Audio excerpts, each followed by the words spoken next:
Knicks family, what's poppin'? It's your boy. And I hope you had a good weekend. I had a decent weekend. Hot weekend. A busy weekend. But I hope you had a good weekend. We're going to talk a little bit of Knicks news. Then we're going to, we're just going to talk a little bit of Knicks news. We're going to do this right now. Let's go.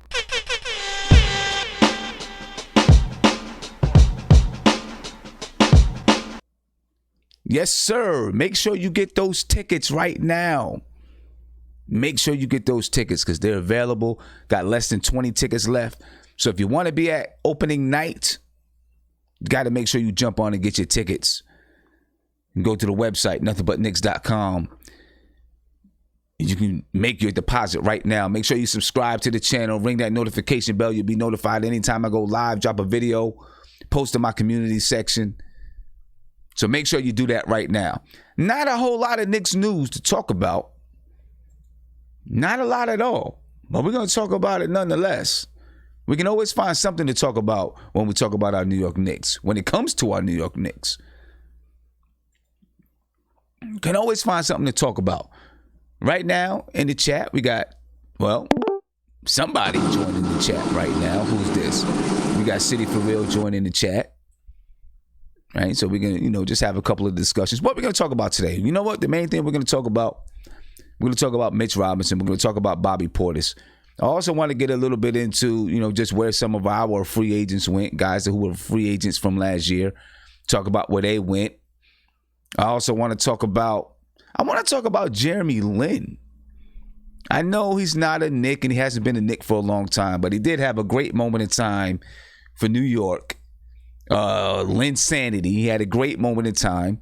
And what's ironic? Linsanity kind of ended in Toronto. That was like the peak of Linsanity in Toronto. And then he happens to win a championship with the Toronto Raptors. But, it looks like Jeremy Lin is, may just be straight up done. Who knows?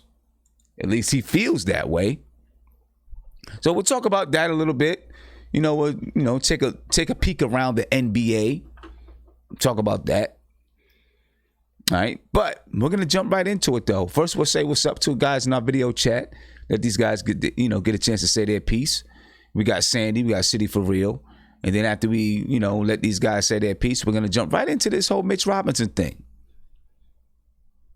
Not that it's big, crazy news, but, we're just going to jump into it and talk about it a little bit. I do have my opinions on it. I'm sure some of you have your opinions on it. So, we'll give that a go around and talk a little bit before we even get started. And then I'll open the mic up just to take some questions and stuff like that.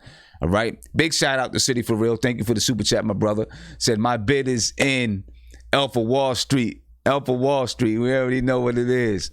Chester, thank you for the super chats. You gave me 3 super chats, so I appreciate you, man, for the super chats. I definitely appreciate you. So I'm going to go ahead and get these guys over there, let these guys say hi real quick. And after they say hi, we'll get in and we'll talk about, Mitch Robinson and whatnot. So let me get these brothers over here. All right. City for Real, man. What's popping with you, bro? Hey, I'm good, man. What's going on? Can you hear me? Yeah, I can hear you, man. I'm good. I can hear you. All right. That's what's up. Yo, I'm good, man. I'm ready to get it started. I want to talk some good old money, Mitch. All right. How was your weekend, man? Weekend was good, bro. Did some barbecuing. Okay. Had some good food, all of that stuff. So it was legit. I'm just waiting for the season to start, man, because I got a question for you real quick, just to start it off. What do you think about having Peyton and DSJ in the backcourt? Yeah, somebody actually asked that question in the last chat about having Peyton and DSJ in the backcourt, and I'm not too sure about it, man, because both of those guys are pretty small. Not small. They're like 6'4". Maybe right. DSJ is 6'5". I'm not sure how that's gonna work against I guess if you're playing a small team, that has some small guards, then maybe it'd be good. But if you're playing a team that really has some length at that shooting guard position, I'm not sure how well that's going to work. Right, I feel you. Oh, 1 second. I feel you. Go ahead, say that again.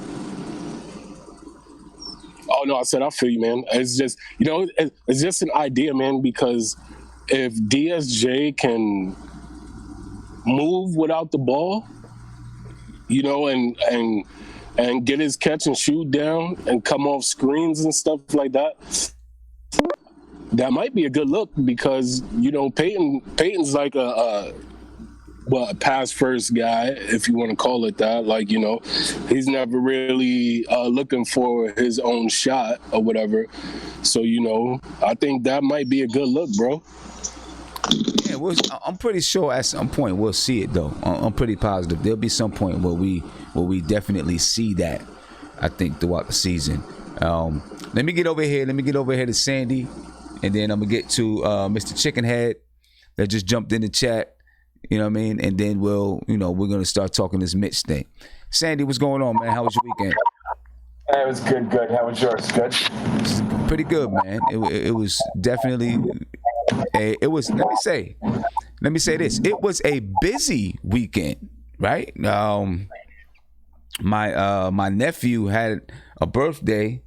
His birthday was a couple days ago, but we had the party yesterday.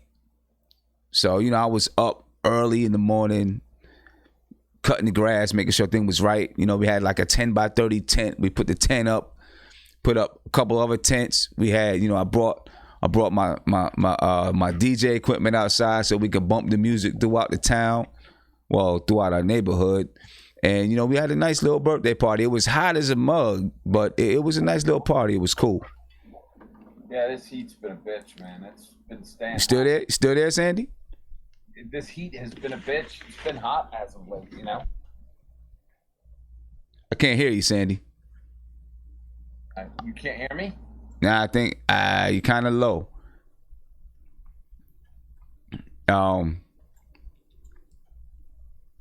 You was kind of low on that one. My bad. Let me get back to you 1 second.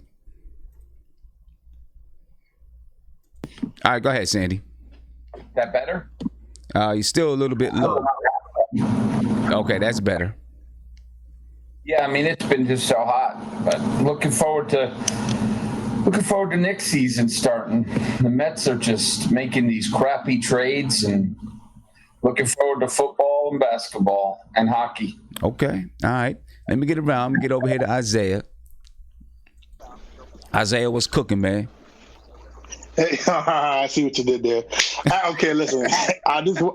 I didn't really do it on purpose. But yes, sometimes things like listen, natural. I want people to know you're very sneaky, man. You're not nice as I thought you was. Look, hanging with you those couple of days, you sneaky, man. Everybody, he's sneaky. Don't worry about it, bro. Sneaky how? Sneaky how? Listen. We don't need to talk about that right now. We don't need to talk about it. Anyways, I'm just making rice. I'm making rice and some beans. Okay, that's it. Rice. I made the chicken earlier. But I cooked for my coworkers today. Made some food for them. It was delicious, as of course it was. Because that's what I do. Okay. Weekend was good, man. I hung out, went to the beach a little bit. Just chilled out, and I'm glad the birthday party was good, man. I'm glad it was good. Yeah, it was nice, man. It was nice. My wife, she did a bunch of games for the kids, stuff like that. So they got some of the kids some of the kids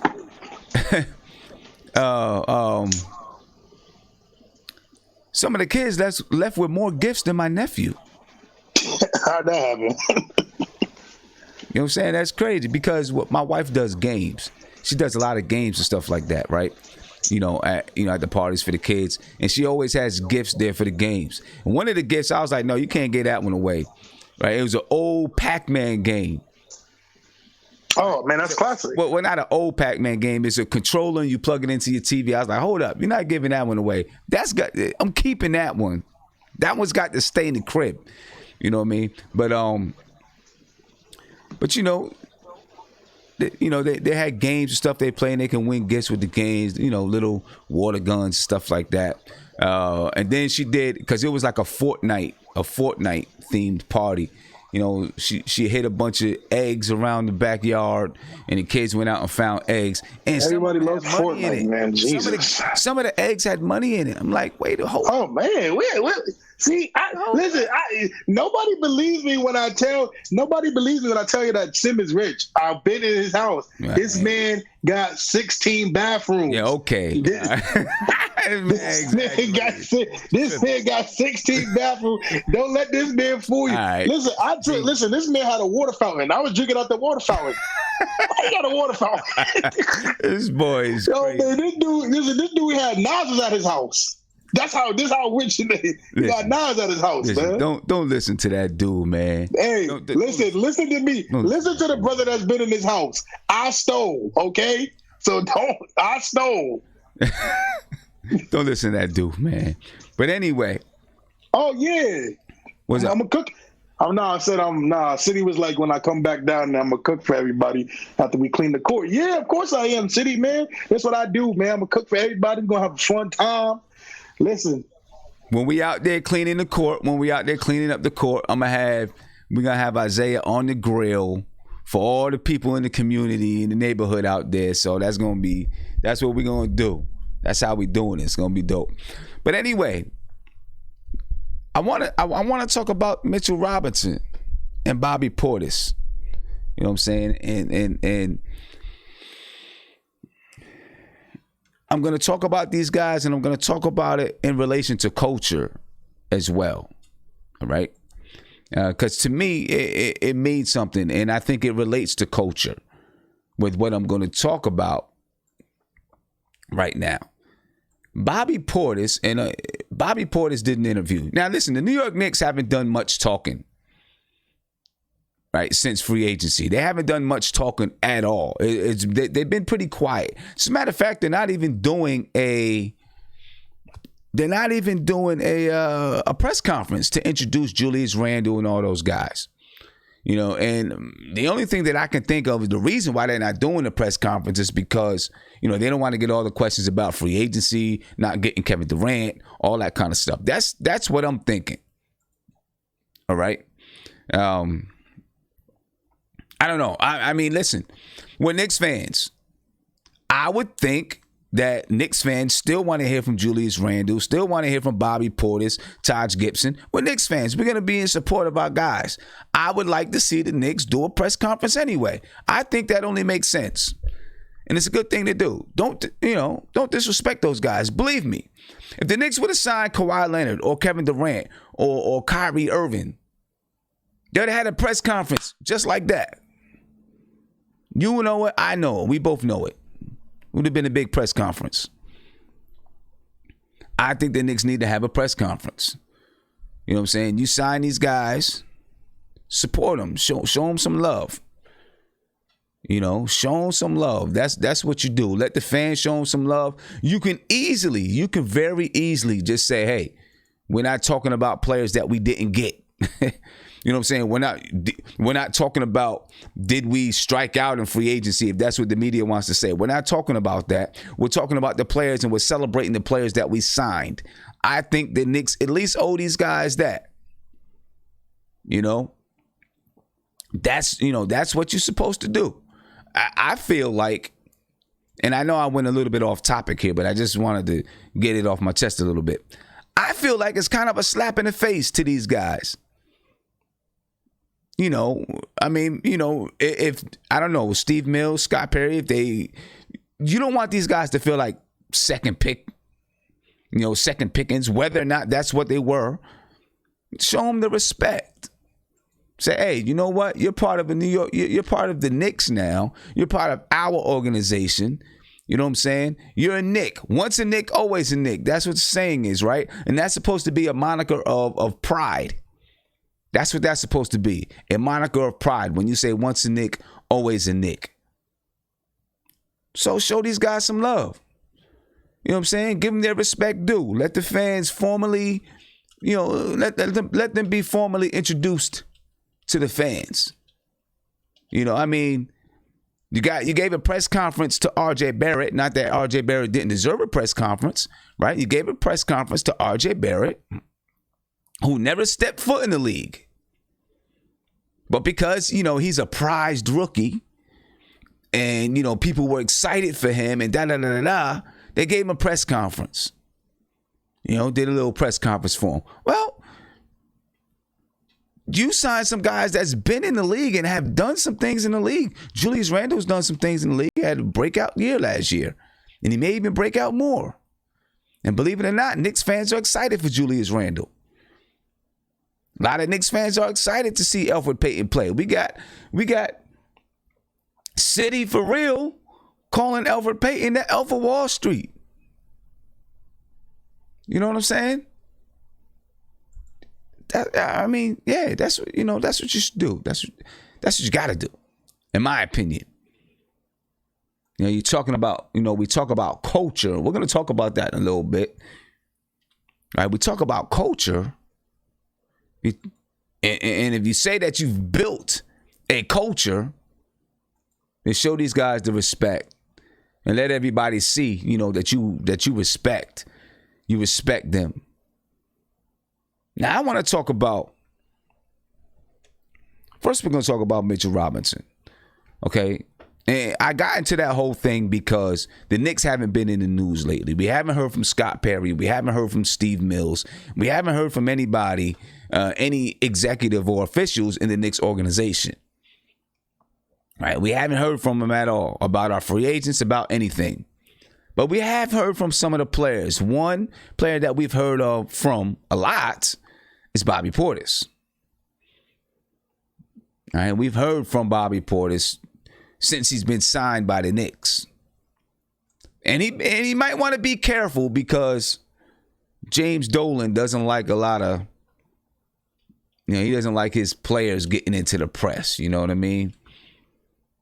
So he might want to be careful. I wouldn't be surprised if somebody put a muzzle on him real quick. He hasn't said anything crazy, though. I'll give him that. He's been cool. But one thing that he did say in an article in the New York Post, and you can go check out that article, he was discussing his conversation with Scott Perry, Steve Mills. When he came to sign it. Listen, Bobby Portis thought he was going to sign in Washington. He thought he was going to be a Wizard. As a matter, he kind of didn't know. He was up in the air. He thought he was going to be a Wizard, but he was kind of up in the air because they were going through so much stuff. So he met with the New York Knicks. Right?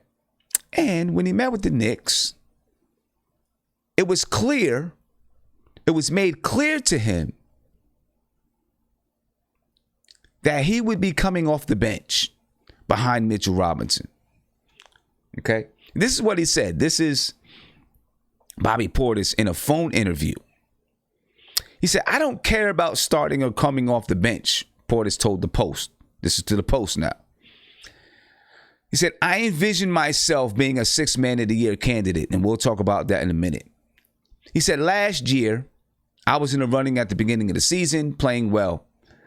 That's in the back of my mind for sure.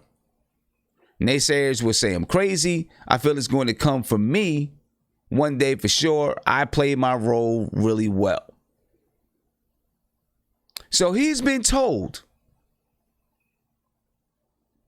that he's coming off the bench.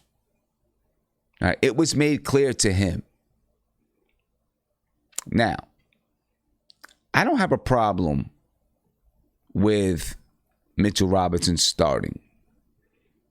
I don't have a problem with that at all. That's not my issue. Mitchell Robinson is going to be a starter in this league for a very long time. He may even be an all-star in this league at one point. And he may be a multi-year all-star. He might be. I think the sky is the limit for Mitchell Robinson, to tell you the truth. Okay, Mitchell Robinson has, talent, just, talent that you don't find everywhere. My problem is this.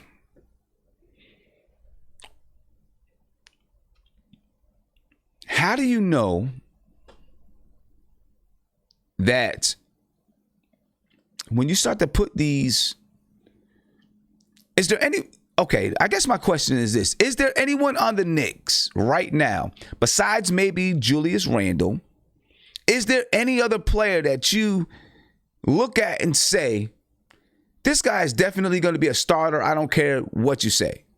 I don't think so. Okay? I don't think so. I don't think there's anyone on the Knicks that deserves that yet, except for maybe Julius Randle. And if it's just given to Mitchell Robinson, I think that's a problem. And I think that develops into a culture problem, in my opinion.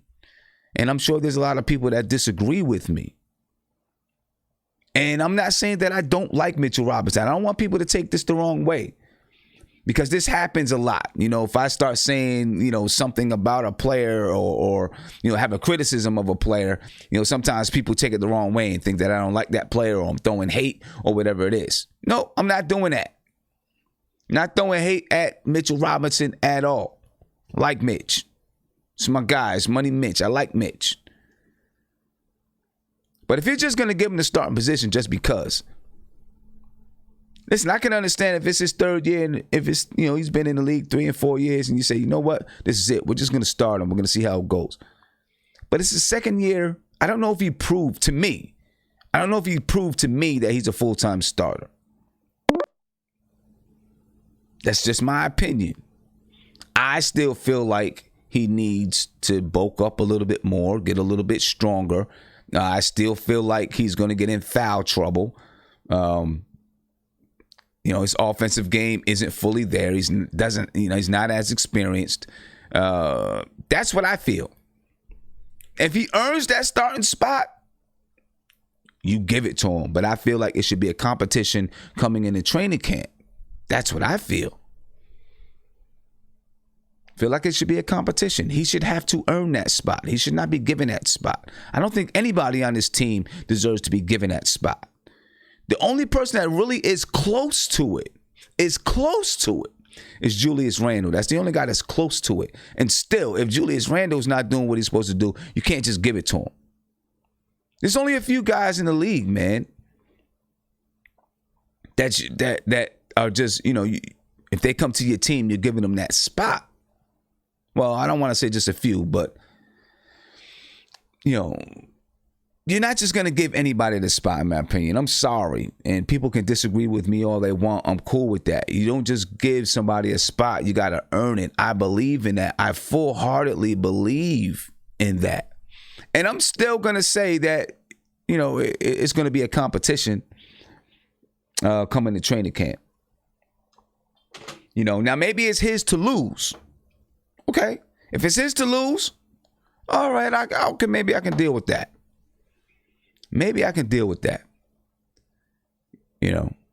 But I really do feel like you've got to have it.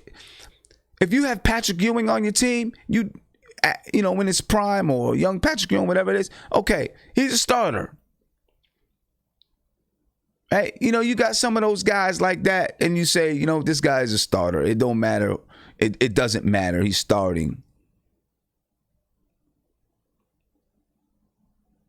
Mitchell Robinson is not that guy yet, in my opinion. He's shown some signs of being, someone who can be really, really good, but he's not that guy yet. Not yet. I see Ja Worthy said, I'm asleep. I'm not asleep. I'm well awake, bro. I'm well awake. I just have an opinion, man. I'm not asleep. I just don't feel like I feel like if you really want to develop these guys, you want these guys to get better, you make them earn everything. Everything. You don't hand nothing to nobody. You make them earn everything. You make them show and prove that they deserve it. Because if you don't do that, and you just start throwing these spots around to people at any time, they're gonna take it for granted. And Mitch ain't that type of guy. I'm not saying Mitch is that dude. I'm not saying Mitch is that dude. You know what I mean? No, Mark, I'm not reading in too much into it. I'm not reading too much into it at all. Maybe you're reading too little into it. You know what I'm saying? I'm not reading too much into it. You can't just give out a starting spot. If you're going to put that much emphasis on it, you don't just give it out. You know what I'm saying? Players got to earn it. So if you're going into free agency and you're talking to a free agent that you want to sign on your team, Bobby Portis said, I'm cool with coming off the bench. But you're going into free agency and you're talking to a guy and you're talking to a Bobby Portis, or you're talking to someone and you're like, yo, that's it. Mitch got the spot. So you either going to be happy coming off the bench or not. Mitch ain't the dude to do that to. Not yet. Not yet. That's my opinion. That's me. Maybe I'm wrong. I don't know. You know what I'm saying? But Mitch is not the guy to do it to yet. In 3 years, yeah, Mitch is the guy. In 3 years, if you're signing whoever is in the league and he's proved he's averaging a double-double and he averages 4 blocks a game, and you start signing a center, and you let him know, we're signing you to be the backup center. You're not fighting for a starting position. That's Mitch's job already. Boom. This is not the time yet, in my opinion. I don't know if it went down that way. I don't know if it went down that way. You know what I'm saying? I don't know if it went down that way, but I just don't think he's the guy yet that you say he's definitely the starter on this team.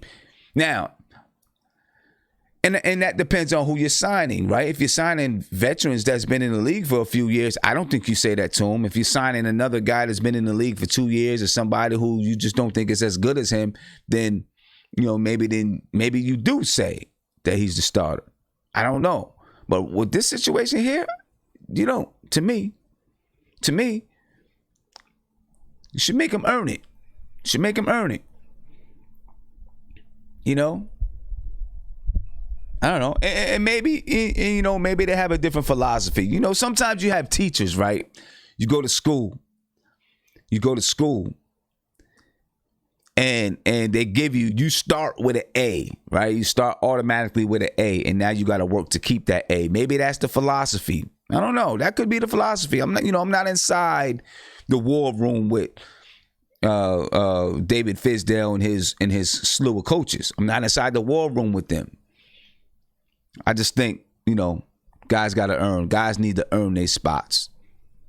It's just not given to him. B-baller for real. You say Bobby Portis in question with a question. It's not about Bobby Portis. It's not about Bobby Portis.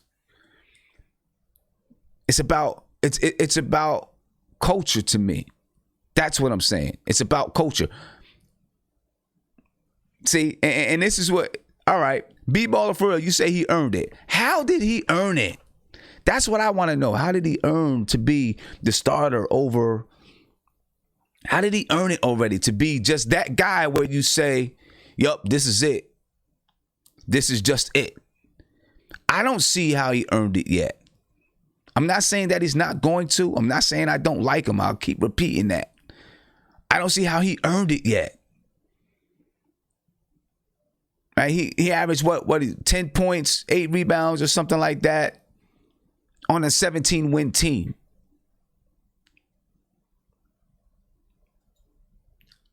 That's earning. If that's earning it to you, okay. If that's earning it to Fizdale, okay. He did that though, almost a double-double and two whatever blocks per game. All right. He's second in the league in blocks as a rookie. Cool. That's cool. That's real cool. That's great. That's a great feat. That to me, that doesn't mean that, okay, well, he's second in the league in blocks, so now he's got to be the full-time starter. Doesn't say that to me. I mean, I get that. That's what's up. I'm glad he is that. And I hope next year he leads the league in block shots. You know, one day he'll may be the all-time shot blocker in New York Knicks history. He might be one day. But also, just like I said before, and, you know, I've seen some people in comment section, you know, say some things about weak side blocks and whatever, you know, disagree with me a little bit. That's cool. But listen, there's a lot of people, there's a lot of players in the NBA that can get blocks from the weak side, and that doesn't mean that they're a starter. You know, he's got to do some stuff. He's got to bulk up, you know. He's got to get stronger, and he's got to get more experience playing the basketball game. And that's going to happen. It's going to happen. I'm just saying, I know that he's a paint protector. I get it. I understand all of that. I get all of that. I get all of that. I understand that. 100%.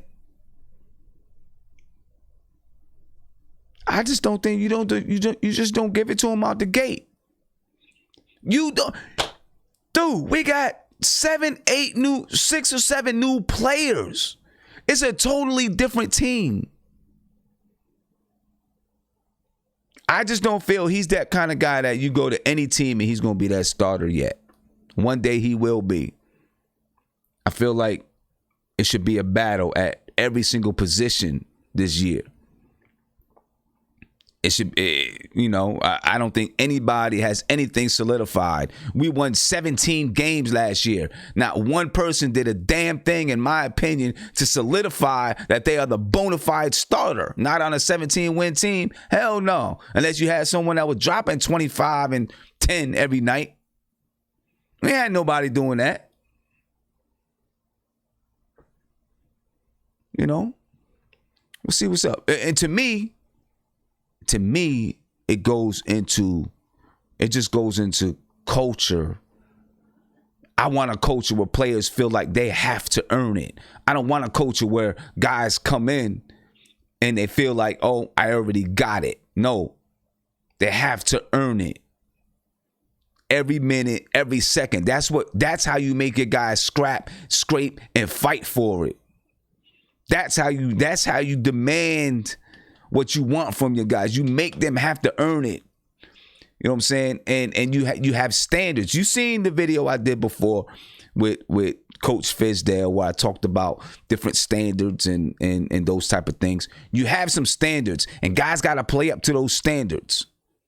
And if they're not playing up to those standards, then you figure out what you're going to do from there. You know what I'm saying? But you make them earn it. You know, I don't know, you know, but listen, you know what I'm saying? I'm not saying, and it may be that way, you know? Maybe Bobby Portis is just saying whatever. And maybe they just said to him, it could have been that they said to him, would you mind starting behind Mitchell Robinson if that's the case? And maybe he said, no, I don't mind it. So maybe it's not a foregone conclusion. It could have been that they just asked him the question. You feel me? Could have been that too.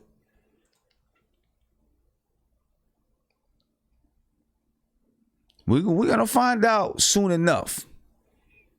You know, we'll find out soon enough. According to Portis, this is what he feels. He said, Julius Randle and Mitchell will probably be starting at power forward and center, but we have a lot of weapons coming off the bench, and that'll be fun to watch. All right, he said, I go out and I play with a lot of passion and I play the right way.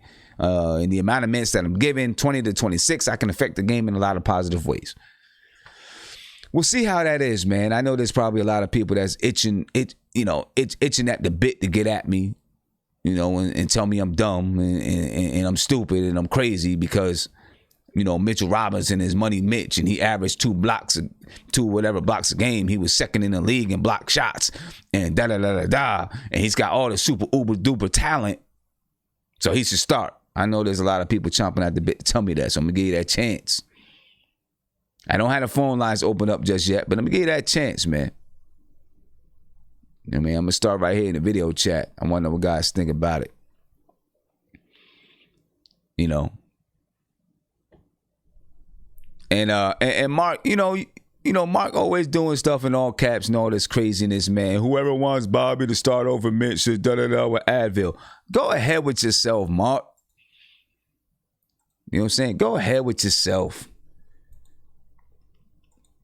And they always try to be, try to make a statement. I don't have the phone lines open up this. You're making no statement up in here, Mark.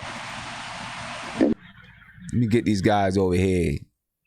You know what I'm saying? Let me get it. And look, I don't care if Mitch starts. I'm cool. It's good.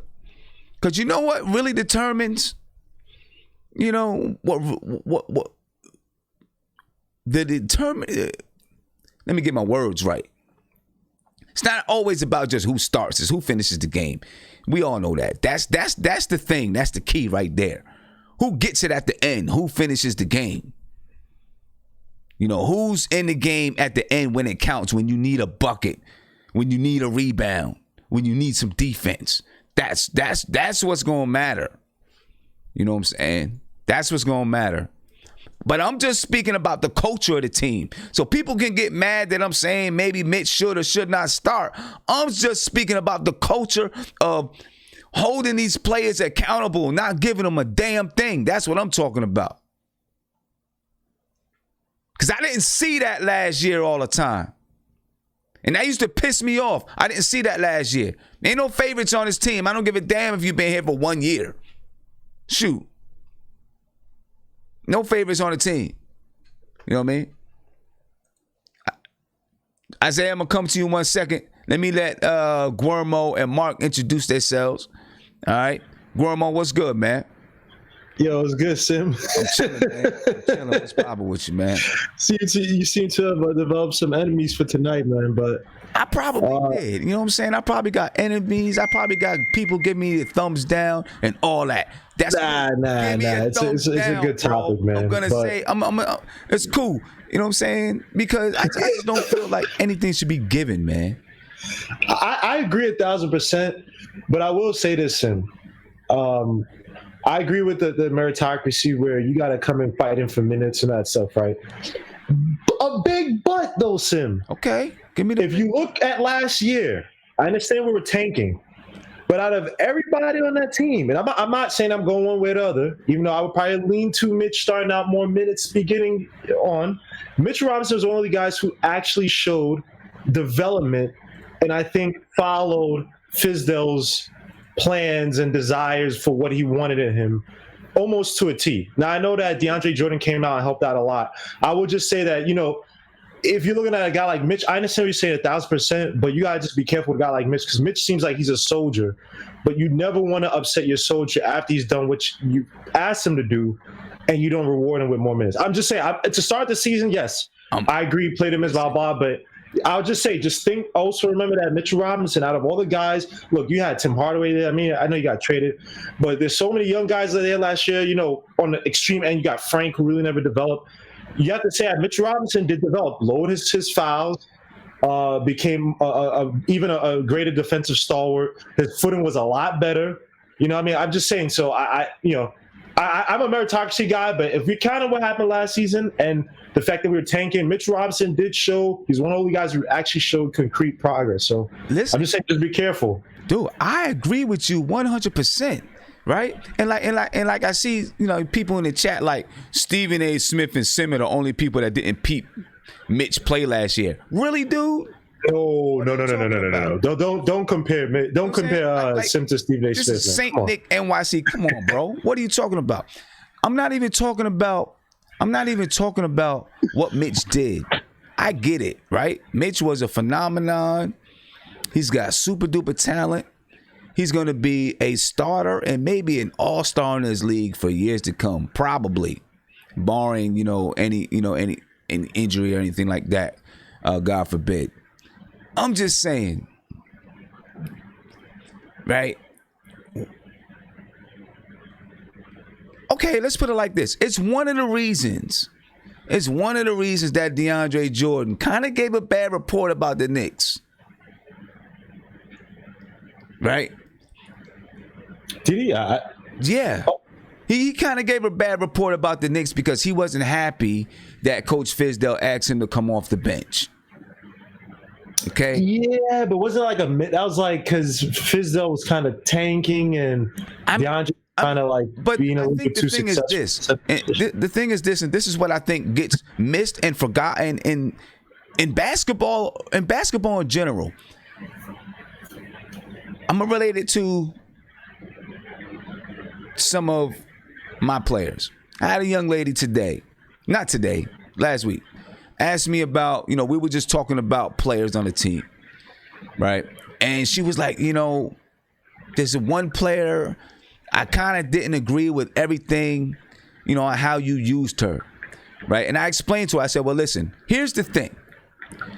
This girl, the one that she was kind of, didn't think she deserved as much playing time, right? She was a good player, good defender, decent player, good defender. She had some liabilities. And I said, here's the thing. When you're coming up the ranks, when you're playing basketball, you have to earn your respect. She's been with this team from the beginning, and she was not a starter. She fought her way to being a starter, and I'm going to give her chance to be that starter and have to lose it and battle for that position against someone who was upcoming and younger. Right. And I said, listen, it happened to me. Well, I had to battle and fight for my respect to be that person that's, okay, that's your position. That's it. You got to battle and fight for it. I give you that, Sim. How about this is a better question, right? Because I know a lot of people in the chat room are like, blah, blah. And it's a complicated question, right? What would you like to see from Mitch where you could say, all right, this guy is a starter now? What would you see both on the offensive and defensive end? It's not even about that, though, Guillermo. This is what people in the chat aren't understanding. I don't care that he starts. I would love to see Mitch start and get 35 minutes a game if his body can handle it and he can do it. I would love it. To me, from the beginning,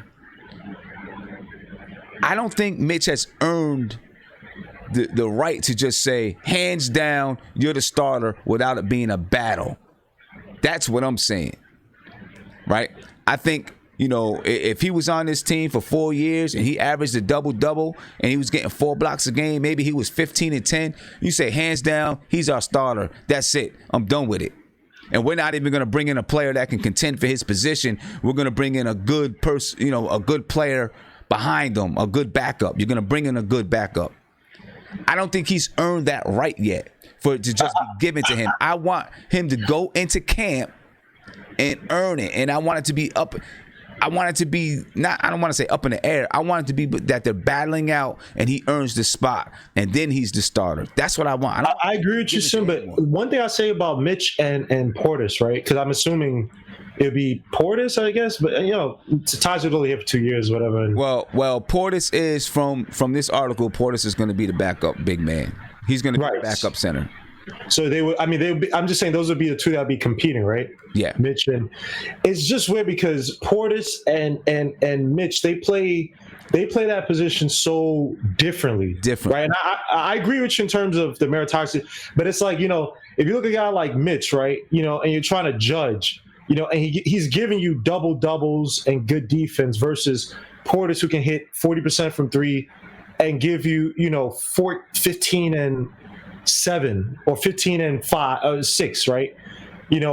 How do you really judge unless one of the other really dogging it and the numbers don't really amount to much? But say it's leaning to the same win shares. Like, how do you really judge? Because just because they play, they're so different in terms of. I agree, and I think how you judge is but see what you're saying is. This is where it comes down to me. You talk about how do you judge. You don't know how you judge yet because this is a totally new team where all the players are new. There's maybe one player that is a bona fide, okay, they're going to be the starter, Julius Randle. And that's still a maybe, right? I mean, we don't have anyone better at that position, but, to me, you have a whole new group of players and a whole new team. You don't know which lineups are going to work well together yet. I agree. I agree 1,000%, man. And put it like this: look, if Mitchell Robinson falls in line with Fizdale's idea of this, right, then that means you got a soldier. You got a guy who wants himself wants to challenge himself to get better. Yeah. I agree. If you got a kid who's coming in after 17 games last year, and it could have been easily only 10, you got a kid who we didn't win much, right? He thinks that he's entitled to some, then you have a problem. I agree with you 1,000%. I'm just saying, like, the way you refine that's why I got pissed that he didn't shoot any shots, whatever. To judge him, compared to a veteran like Portis who's actually still improving, we just gotta be careful because you don't want to shatter the kid's confidence. Like, yo, I thought I was your soldier, blah blah. But hopefully, Fizdale's talking to him constantly. Like, look, this is the NBA, man. Right. I want you to be a starter. I want you to be this, but you got to show me this. You got to be consistent. That's it. And you got to push it. If he's not, if he's dogging it, if he's pulling, like, say, if he has an ad, and I've never heard anything. He seems like the anti-Trae of last year. Trae seems to be getting better this year, but I'm not against it. I just always like to be careful with kids who have done what you've asked them to do. Now, if it was Trae, we've seen Summer League before he got hurt. This kid is still over-dribbling the ball. He still looks like what he was last year. He's not fighting anybody or blah blah. Then you'd be like, guy, you got to compete. But a guy like Mitch, I'm just saying, to start the season, I'd be a little bit more inclined to favor him. Nah, I'm gonna let these guys fight it out. But see, that's what I'm saying. I wouldn't be like Larry Brown, not Larry Brown. I wouldn't be like Larry Brown or George Carr, where it's like, you gotta see, like you just said, you got to be careful for a guy who, someone who's done everything you asked them to do. And so, you're going to favor them. To me, that's like,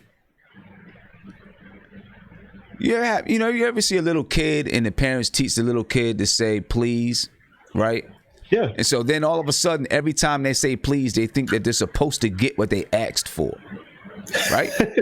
Yeah. Just because you say please doesn't mean you're going to get what you asked for, right?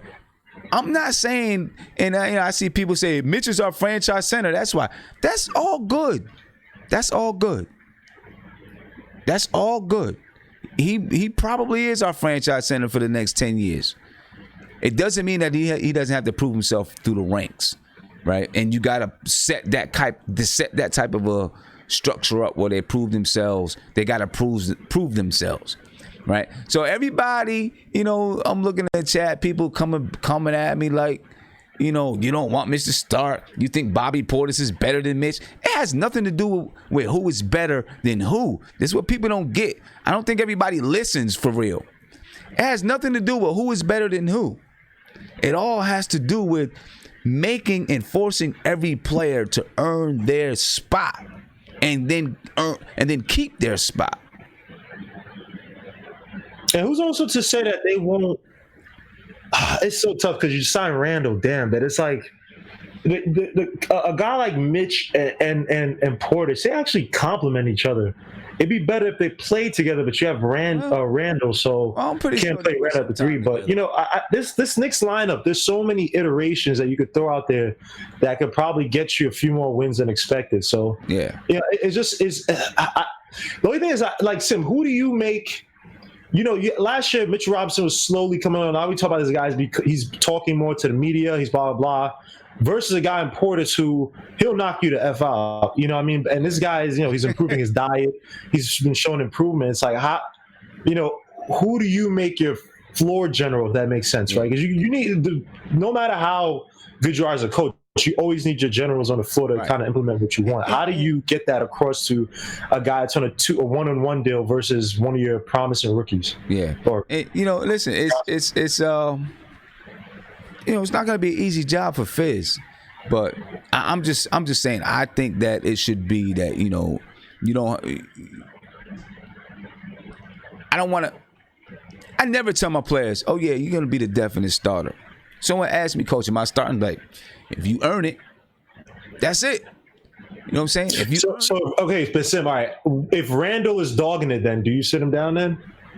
What do you mean if he's dogging it? Like if Randall comes in and he's just not playing up to snuff, he's just not averaging the 21 and 7 or whatever, he's not playing, he's gaining a little weight. Do you sit him down? Because he is a big money ticket. But okay, well, first of all, with Mitch Robinson, let me get clear with this. There's no way that I think Mitchell Robinson is not going to be in shape. I think Mitchell Robinson is going to go 100% on every play. No, I said Randall. No, I know. Because we talk about. I get that, right? Oh, okay. I'm sorry. Anything that I'm talking about with Mitchell Robinson has nothing to do with work ethic or if I think he's a good player or if I think he's better than Bobby Portis. It all has to do with the Knicks culture. And yes, if Julius Randle is not getting it, that's the first player that I will sit down, because that sends a message to everybody else. Okay, agree. That's the first player that I'm going to say, okay, you know what? He didn't come in shape. He's not doing this. He's not doing that. Sit his ass on the bench. That's the first player, because now if you do that to the guy who is so-called your best player, everyone else is going to fall in line. And then they're going to understand, you know what, there's no favorites. And Randall will understand, like, damn, there's no favorites. I better fall in line and be a soldier like everybody else. You know what I'm saying? And be a soldier for this team. I think that's the way that you have to do it. You know, I just think that's how you build your culture. It's good for your culture. I want Mitchell Robinson to be the starter. Believe me. I want Mitchell Robinson to be our franchise player. I just don't know if he's earned the right to have it hands down without it being a battle. That's what I'm trying to get across to people.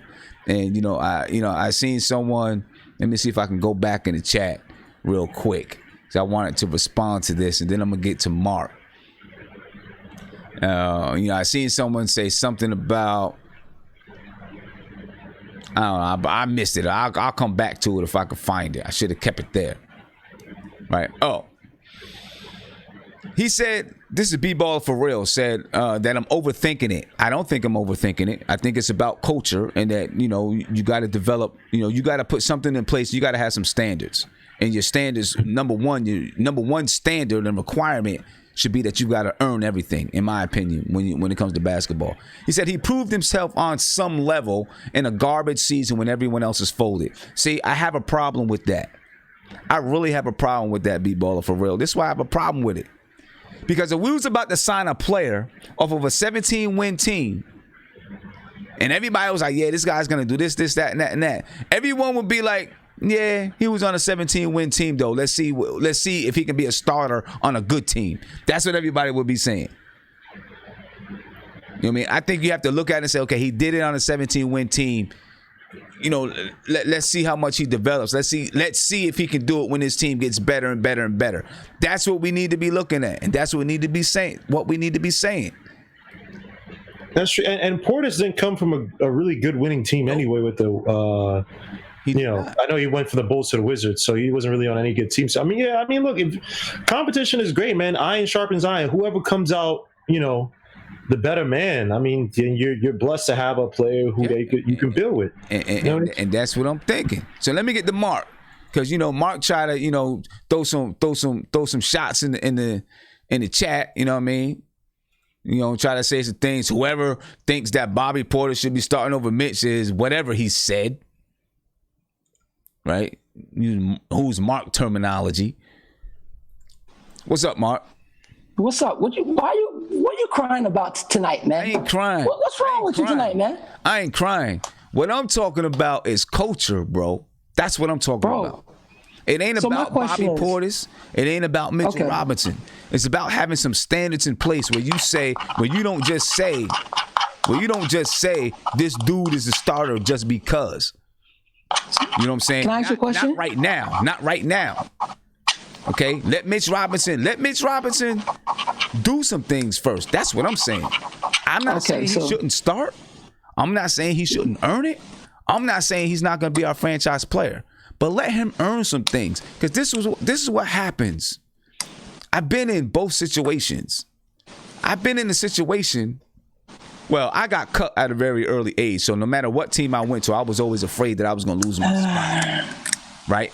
And I was always afraid. I'd be saying to people, oh, man, tryouts, I'm nervous, this and that. I mean, what are you nervous about? You got your spot. No, I was always nervous about it because I had been cut before when I was young. Right?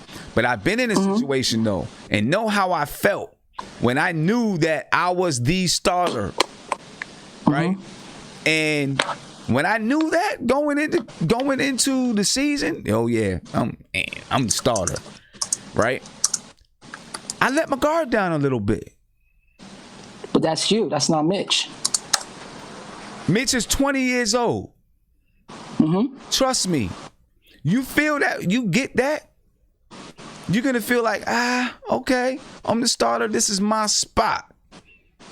But You know what I'm let me saying? ask you a question. Other people might be like, well, I'm coming for that. Maybe not Bobby Portis, but Bobby Portis ain't always going to be on his team.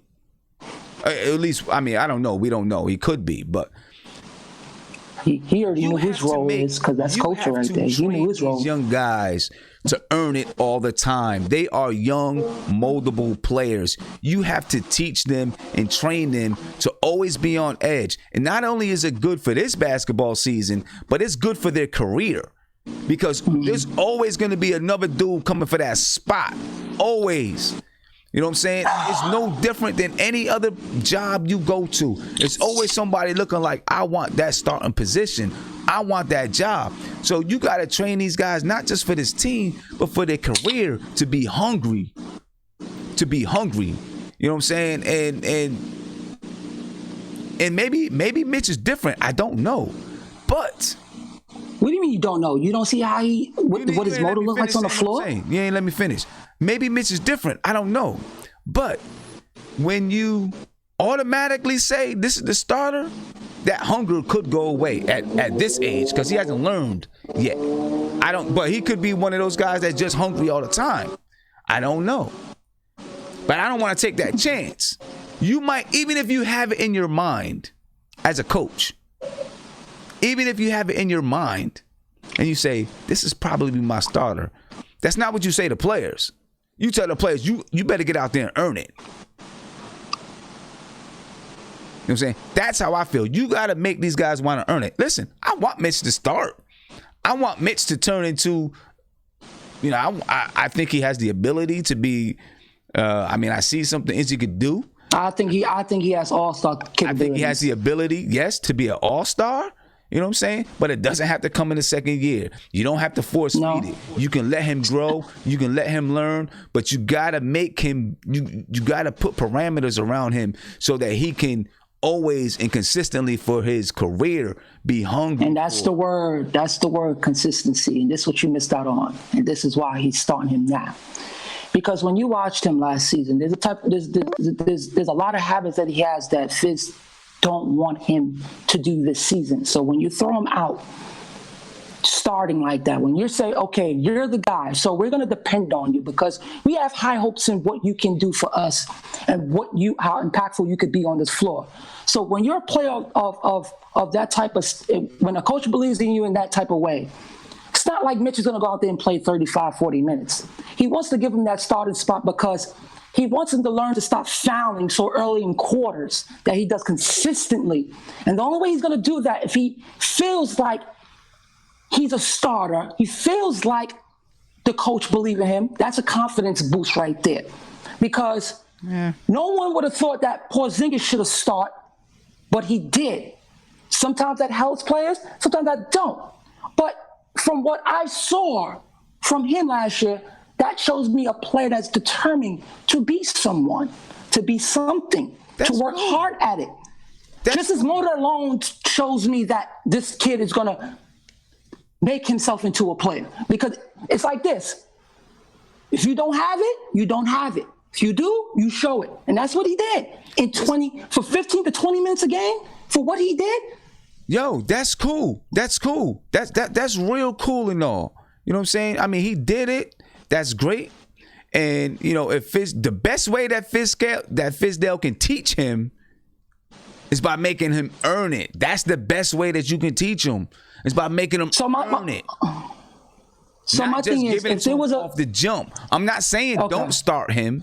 I'm not saying don't start him. I'm saying don't give it to him off the jump. Make him earn it. Make him believe that he needs it. Make him understand that he's got to be hungry for it. Make him earn it. I'm not saying don't start him. Yeah, but I'm just saying make him earn it. Don't give it to him off the jump. So my thing is like the way you're saying it is like, it's like, this kid is going to bring it every night. Okay. He showed you a level. He showed you a level of consistency with his motor, like that. Like for you to talk like that, it's like you have some doubts about his whole motor and what he brings to the game as of right now. Nope. I'm not saying that at all. I'm talking about every single position. I'm talking about the culture of the team. And I just see. Oh, but hold on, Sam. Hold up. When you talk about culture, there was culture there already. If Bobby Portis comes says, I'm going to be the sixth man, that's culture already. Hold up. Because he feel like he should start. Hold up. Wait a minute. Right? Someone said that, and whoever said that in the chat, you're totally wrong. I said that Frank has to earn it too. Every single play. I'm not going to change my stance. I said that Frank has to earn it too. The only thing I said is if you're going to make a decision to give him the keys, give him the keys. And if he's not. But Sim, it's not like. No. Hold up. I'm talking to someone else. But I said Frank's got to earn it. You know what I'm saying? And I believe that Mitchell Robinson has to earn. I'm not saying he shouldn't start. And I would like to see him start. And if they're gonna make if they're gonna make that decision, they're gonna make that decision. And the thing is, I want to see him earn it. And it has nothing to do with. I'm not saying that I think he has an issue with work ethic or anything like that. I'm not saying anything like that. I'm speaking on culture of the team. When you tell somebody right off the bat, when you got a brand new crew, a brand new slew of players, a brand new team, you're actually lying to players. At least. But who did he lie to, Sam? Hold up. You're lying. At least players at the level where we are, right? Listen, get me on this. At the level that we are, you don't have a multi-year all-star on the team. No. That okay, you know what, is a starter hands down. So if you're telling someone that they're going to be a starter on this team right now, with a brand new team, you're lying. You know why you're lying? Because you don't have a clue what these lineups are going to look like and play together. So my question is to you, Sam. My question is to you. So if you're starting, let's say, Bobby Portis or Randall, how would that look in our backcourt defensively?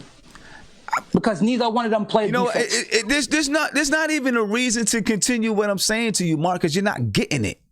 No, I understand what you're saying. You're not getting what I'm saying. I'm talking about the culture of the team. I'm not talking about. But the culture is there. If the coach said, I'm going to start him and Bobby Portis, you know your role, and he's not complaining about it, that's already a player. No, what I'm talking about is something different. I'm talking about learning and teaching how to earn it. You know why I have such a problem with this? Because I seen it last year. I seen it with Tim Hardaway last year. He wasn't always earning everything that he was on the floor, but because he was Tim Hardaway, they kept him out there. But who was better on him? There was no one that's going to get that type of production but him. Man, he was garbage. He was ass. A player like that in a messed up situation. He was ass, yo. Come on, man. He was garbage. He wasn't doing Sam, nothing. who else? If he was garbage, right? Who else was better than him on that team? Honestly, let's be logical here. We were supposed to be tanking anyway. We were supposedly tanking anyway. He was trash, and he had attitudes, and I mean, he was trash. Listen, your best player. I don't care if you are trying to send a message and teach a culture to a team. You start with the best player all the time. If he was supposed to be the best player, that's the guy you start with. You start with him and you say, okay, you're not producing the way, you're not doing what we need, sit down. That's when you start with the best guy. Always. Last year, I always tell people. That's what Popovich did with Tim Duncan. Okay. Right? He started with Tim Duncan. He'll sit Tim Duncan's ass down.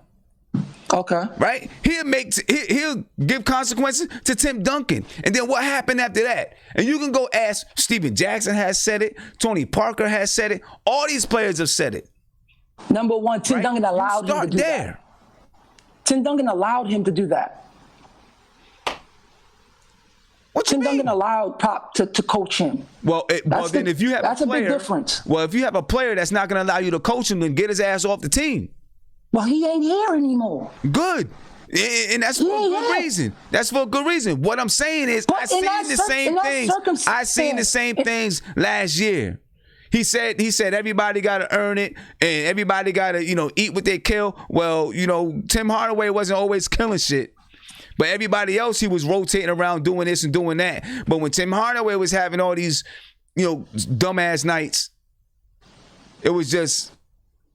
I just wanted to know, Sim, all I'm saying is, make the culture right. You know what I'm saying? Make the culture right. Make these guys earn what they want. Make these guys earn what they want, because it's going to go. This goes into a deeper conversation about culture. If you can go to the New York Post and ask the question, DeAndre Jordan, right? Yeah. He's talking about the reason why they chose, them guys. They chose the Nets over the Knicks is because of culture. They liked the culture that they had going on there. And so then the question goes back to Fizdale. And the article that I was reading was just asking all these players, all these free agents that they signed, all players that they had that were going to be free agents. Fizdale in the beginning of the year was like, we hope these guys do this and do that. So, we would like to sign them back and blah, blah, blah, blah.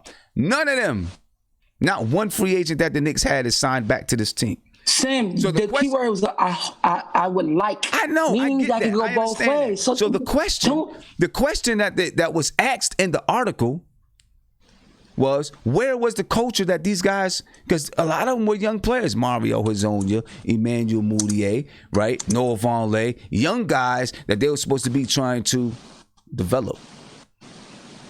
Now, I'm not saying that they didn't work with these guys and stuff like that. And these guys had previous experience in the NBA, so you don't know how they were tainted, right? We got new guys, Mitchell Robinson, Kevin Knox. These are new guys coming into this culture, so you get to mold them, and they're not tainted by anything else. That's all. Okay. This is all that I'm talking about, man. Nobody listens. Everybody, is always in headline mode. Right, everyone's always in headline mode and just hears the big things about me talking about Mitchell Robinson starting. I'm not saying he shouldn't start. That's not what I'm saying. So listen to what I'm saying, folks. I'm not saying he shouldn't start. All I'm saying is I don't like the fact that you give it to him right away without him having to earn it, if that's the case. That's what I don't like. I don't like that. If he's going to be the starting center, make him come into practice and earn it. Right? And I seen someone say about Frank Ntilikina, I say that. No, I said, he said about Frank Ntilikina, he said, I'm saying that now, that he has to earn it. I said it back then as well. And I said back then, I would like for them to give the keys to Frank Ntilikina, but he has to earn that. He's not just going to get it. You're not just going to throw him out there when he hasn't earned it. He's got to get into training camp. He's got to get into preseason. He's got to earn it. I've always stood by that, and I will always stand by that I believe players have to earn it. I want Mitchell Robinson to be the starter. Believe me, I do. I want him to be the starter. Do I think he's ready? Maybe not. But I want him to be the starter. I want him to start. I want him to be the franchise center because I like him a lot. It's not about him being good. It's not about Bobby Portis being good. It's about the team setting the type of culture and standard that says you got to earn everything you want. That's what it's about. That's what I'm talking about. I'm not trying to knock Mitchell Robinson. I'm not trying to put him down. I'm not trying to say he's not a good player. I'm not trying to say he's not a starter in his league at least one day. Or I'm not trying to say he won't be a starter in this league at least one day. What I'm saying is the team has got to earn everything. The players got to earn everything. You got to set that culture from the beginning. And I don't feel like Fizdale is doing that. When you automatically say this dude is going to be the starter without even a battle for it, and he hasn't earned that right to be that, to just give it to him yet. He hasn't gone through the ranks yet, in my opinion. Isaiah. Hey, Sim. You can hear me, Sim? Yep. Can I just tell you, I'm so excited that you did this. This is exactly what we needed to talk about tonight. And I 100% am with you. I understand exactly what you're talking about. And the people that are not understanding what you're talking about clearly have not played sports, clearly don't know what coaching is. And it's just if Sim, people talk about culture change. People talk about wanting to be different. These are the little things that make you different. These are the things that actual culture change. People want the big culture change. They want the big final product of culture change. But they don't understand it's the little things of culture change that make the big culture change happen. These are the things you said. And I'm glad you pointed it out of Tim Duncan and what Greg Popovich do, because Sim, no one bats an eye. No one bats an eye if someone to say Tim Duncan got yelled at by Greg Popovich. Because you know what, Sim? That's part of the culture. They established that. People don't say anything when Bill Belichick yells at Tom Brady. You want to know why? Because it's culture and they don't care. It's so weird that we can only talk about those two teams when it comes to the head coaches talking to the best player like he's a regular guy. And every other team treats these guys like superstars. And it's kind of what I was going to go with Jeremy Linton about how he feels. He kind of needs to get over it. But what I'm saying, Sin, is that these are the things that's going to get these players better. Last year, I'm with you, Sin. Last year it pissed me off when it came to Fizdale. Because you know what? Let's be blunt. Let's call a spade a spade. Fizdale was a liar. Fizz had this whole thing about keep what you kill. That didn't happen. That did not happen because we had players like Tim Hardaway. It was like that. You had instances with Trier where Trier didn't play team ball. It was me ball. And what did Fizdale do? Not a damn thing. He just looked around. Tim Hardaway's Tim Hardaway, so he can do. Alonzo Trier can do what he wants to do because he's scoring. Stop. That's bullcrap. That's not how you change from being a 17-win team to a good team. You don't flip it like that. You got to do the little things. You know what? If Julius Randle's not playing good, sit his ass down. If Alonzo Trier is not playing team ball, sorry, mama, if you're listening, sit his ass down. That's just how it is. That is the culture change that we need. Those are the little things that you need during the offseason to become a winning franchise, to be a franchise if you want to be respectable and normal. Those are the things you do. Everybody got to earn it. Everybody knows I love Frank, but he got to earn it too. I said at the last show, Sim, that if Frank don't produce, this is on Frank now. I've said the Knicks have never done Frank right, but this is on Frank too. Frank is 21 now. He got to show something. You got to show something. You don't give the keys to Mitch yet. He's not. People always complain about superstars having egos. You know why superstars have egos? And I have people in my family that play sports, Sim. I love them to death, but guess what, Sim? They're damn spoiled. They never had to work. They never had a real job. They got everything they want because they play sports, and they were never told no. A lot of these athletes have never been told no because they're the money makers. They're the ones that everybody wants to be around. They're the ones that they know that they're going to be famous. So you're not going to tell them no.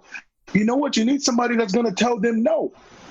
And people complain about athletes being selfish and having egos. They have egos because we allow them to have egos because nobody ever has the balls to tell them no, to tell them you can't do this, you shouldn't do this. This is this. You know what? This is what Fizdale has to do if he wants to. If this has to be suspicious, you know what? Earn it. Everybody has to earn it. There's no such thing as giving somebody the keys, except Julius Randle for right now.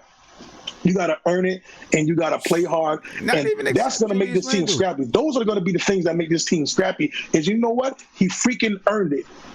That's what you got to do. These guys who are complaining in the chat are saying, "Oh, just give him the keys." That's how you create.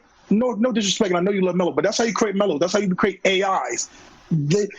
Those guys had such big egos that when it comes to sacrificing for the team, oh, I'm an all-star. I'm an MVP. I'm not coming off the bench. I'm not doing this and that. You know, a lot of players talk about sacrificing, but do they really sacrifice when it comes to the betterment of the team? Or do they sacrifice when it comes to their sacrifice when it's good for them? You know, Sim, those are the things we got to talk about a lot of times with a lot of these athletes. Do athletes really sacrifice when it comes to the betterment of the team? Or do they sacrifice when it comes to the better of them when it's just good for them, and it just so happens to help the team? So all right. So let's move into this, because I all of us not gonna agree about Mitch. So let's assume that Mitch is the starter. Bobby Portis averaged 14 and 8 last season. Can Bobby Portis, you know, and he says in his interview that he wants that 6th man of the year. He said, I envision myself being a 6th man of the year candidate. Last year I was on the running at the beginning of the season. I was playing well. He said that's in the back of my mind for sure. You envision Bobby Portis. Bobby Portis again last year, 14.2 points per game, 8.1 rebounds, shot 39% from 3. You envision him as a 6th man of the year? Can he win it? And what will it take? Talk to you, Isaiah. For me, Sam? Yeah, just real quick. Can he win it, and what will he take? What will he take? No, not Mitch. Bobby Portis. Did Mitch start? Sounds like Mitch is going to start. If he works hard, Bobby Portis win that 6th man of the year. If yeah, he can if he works hard enough. Because I think because a big man can win it. Because the dude from the Clippers, if it was for Lou Williams, he would have won it. Yeah, he could do it if he works hard and plays hard and does what he has to do. Yeah, he could do it. You know, I mean, you know, he's probably gonna have to step his game up a little bit. You know, take his game to another level. He's another guy that can. You know, he's been on the rise every single year in the league. You know, if he can step his game up and win that, I mean, what will it take? Will the Knicks need to be? Knicks got to be in the playoffs. They got to be in the playoff contention. You think so? You think they got to be in the playoffs for him to win 6th man of the year? Yeah, because Lou Williams won it. Lou Williams won it, and they were the 8th seed. So, and like I said before, if Lou didn't win it, that the other dude was going to win it from the Clippers too. Harold, I think his name is the dude, the big man with dreads. He was going to win it if Lou Williams didn't win it. So, you have to make the playoffs. I think that you got to make the playoffs because I think almost every 6 man has made the playoffs. I believe so. I mean, maybe I don't know. I think it was B-Ball for real said no, he can't. He said he's not skilled enough, but I like his. You like him. You think he's not skilled enough? I mean, he was 14-8 last year. You don't think a lot of these people be talking? They don't remember Bobby Portis. So that's not disrespecting him, but I mean, like you just said, he averaged 14. He might remember Bobby Portis. He might remember him. You don't know. You don't know if he might be an undercover Wizards fan. You don't know. But Easy Rider says not with Lou Williams out there. That's the truth. I know. With Lou Williams out there, that's going to be tough. But Lou Williams is going to have a different team, though. You know what I'm saying? Lou Williams is going to have a different team now. Now that you got Paul George and you got Kawhi Leonard out there, he's still going to be coming off the bench, but one of those guys will probably always be on the floor, so he's going to be playing with them. We'll see. We'll see. We'll see how that goes. Let me get around Andrew TV. What's going on, man? Steven. Oh, you can hear me? Yeah, I'm to you, bro. What do you think, man? Bobby Portis, 6 man. Mitch Robinson. Well, I mean, me personally, I would start Mitch because he doesn't need the ball. You know what I'm saying? He don't need the ball in his hands. He's a run, lob catch guy. He catches lobs. That's why I would start him. You know what I'm saying? And I would start him because of that. And also, when you sit down and look at the situation, he guards the pick and roll. He can switch out on smalls. He can help guard the perimeter. And, he just doesn't need the ball. If you have Julius Randle, who needs to play on point, he basically needs the ball in his hand. I don't know if they're going to start Knox or Morris. And them two, they're going to need the ball. Who's going to start at 2? Only way that's going to work if they have like Dotson playing too, because Dotson don't really need the ball. He can run all screens. Yeah, so he can run all curls. He can run all back screens. Everything that you're saying, right? A lot of everything that you're saying is right about what these guys can do. But it also leads to what I'm saying about we don't have a clue how these guys are going to play together yet until they get into training camp. Yeah. So you're absolutely right. You might get out there, you might have the idea that Mitch doesn't really need the ball. He can block shots. He can do this, or he can guard this and guard that. But then when you get certain players together and you look at how do they mix together, how do they play, who has chemistry together, that's how you start developing your lineups. That's what I was saying to Mark. with what we have right now, if he's guaranteeing a starting spot to anyone, he's lying. The only one, maybe Julius Randle. He's lying because you just don't know how these guys are going to mix. You really got to get. It's a brand new team. I understand what you're saying. You know what I'm saying? But also the thing with starting Mitch is, they had him last season. You understand what I'm saying? And Fizz already got a feel of what he can do. Right. But Bobby Portis, you know what I mean? Like, yeah, he averaged 14 and 8, but he was on the Bulls. That Bulls team didn't do anything. So you can't necessarily say, he's going to average that with this team. Right. But that's you understand what I'm saying? With Mitch, though. He was on a team that won 17 games. Yeah, but you understand the Knicks was tanking from the jump. I mean, they was tanking from the jump. But that's what I'm saying. They was tanking from the jump. He averaged Bobby. But, I'm not advocating starting whoever, right? I'm just saying I wanted to be the culture that if I want to listen, if the Knicks had won 30 games last year with Mitch Robinson as a starter, then maybe you do be like, okay, you know what? This is what we're going to do. They won 17 games. He was halftime starter, halftime not starter. They was all over the place last year.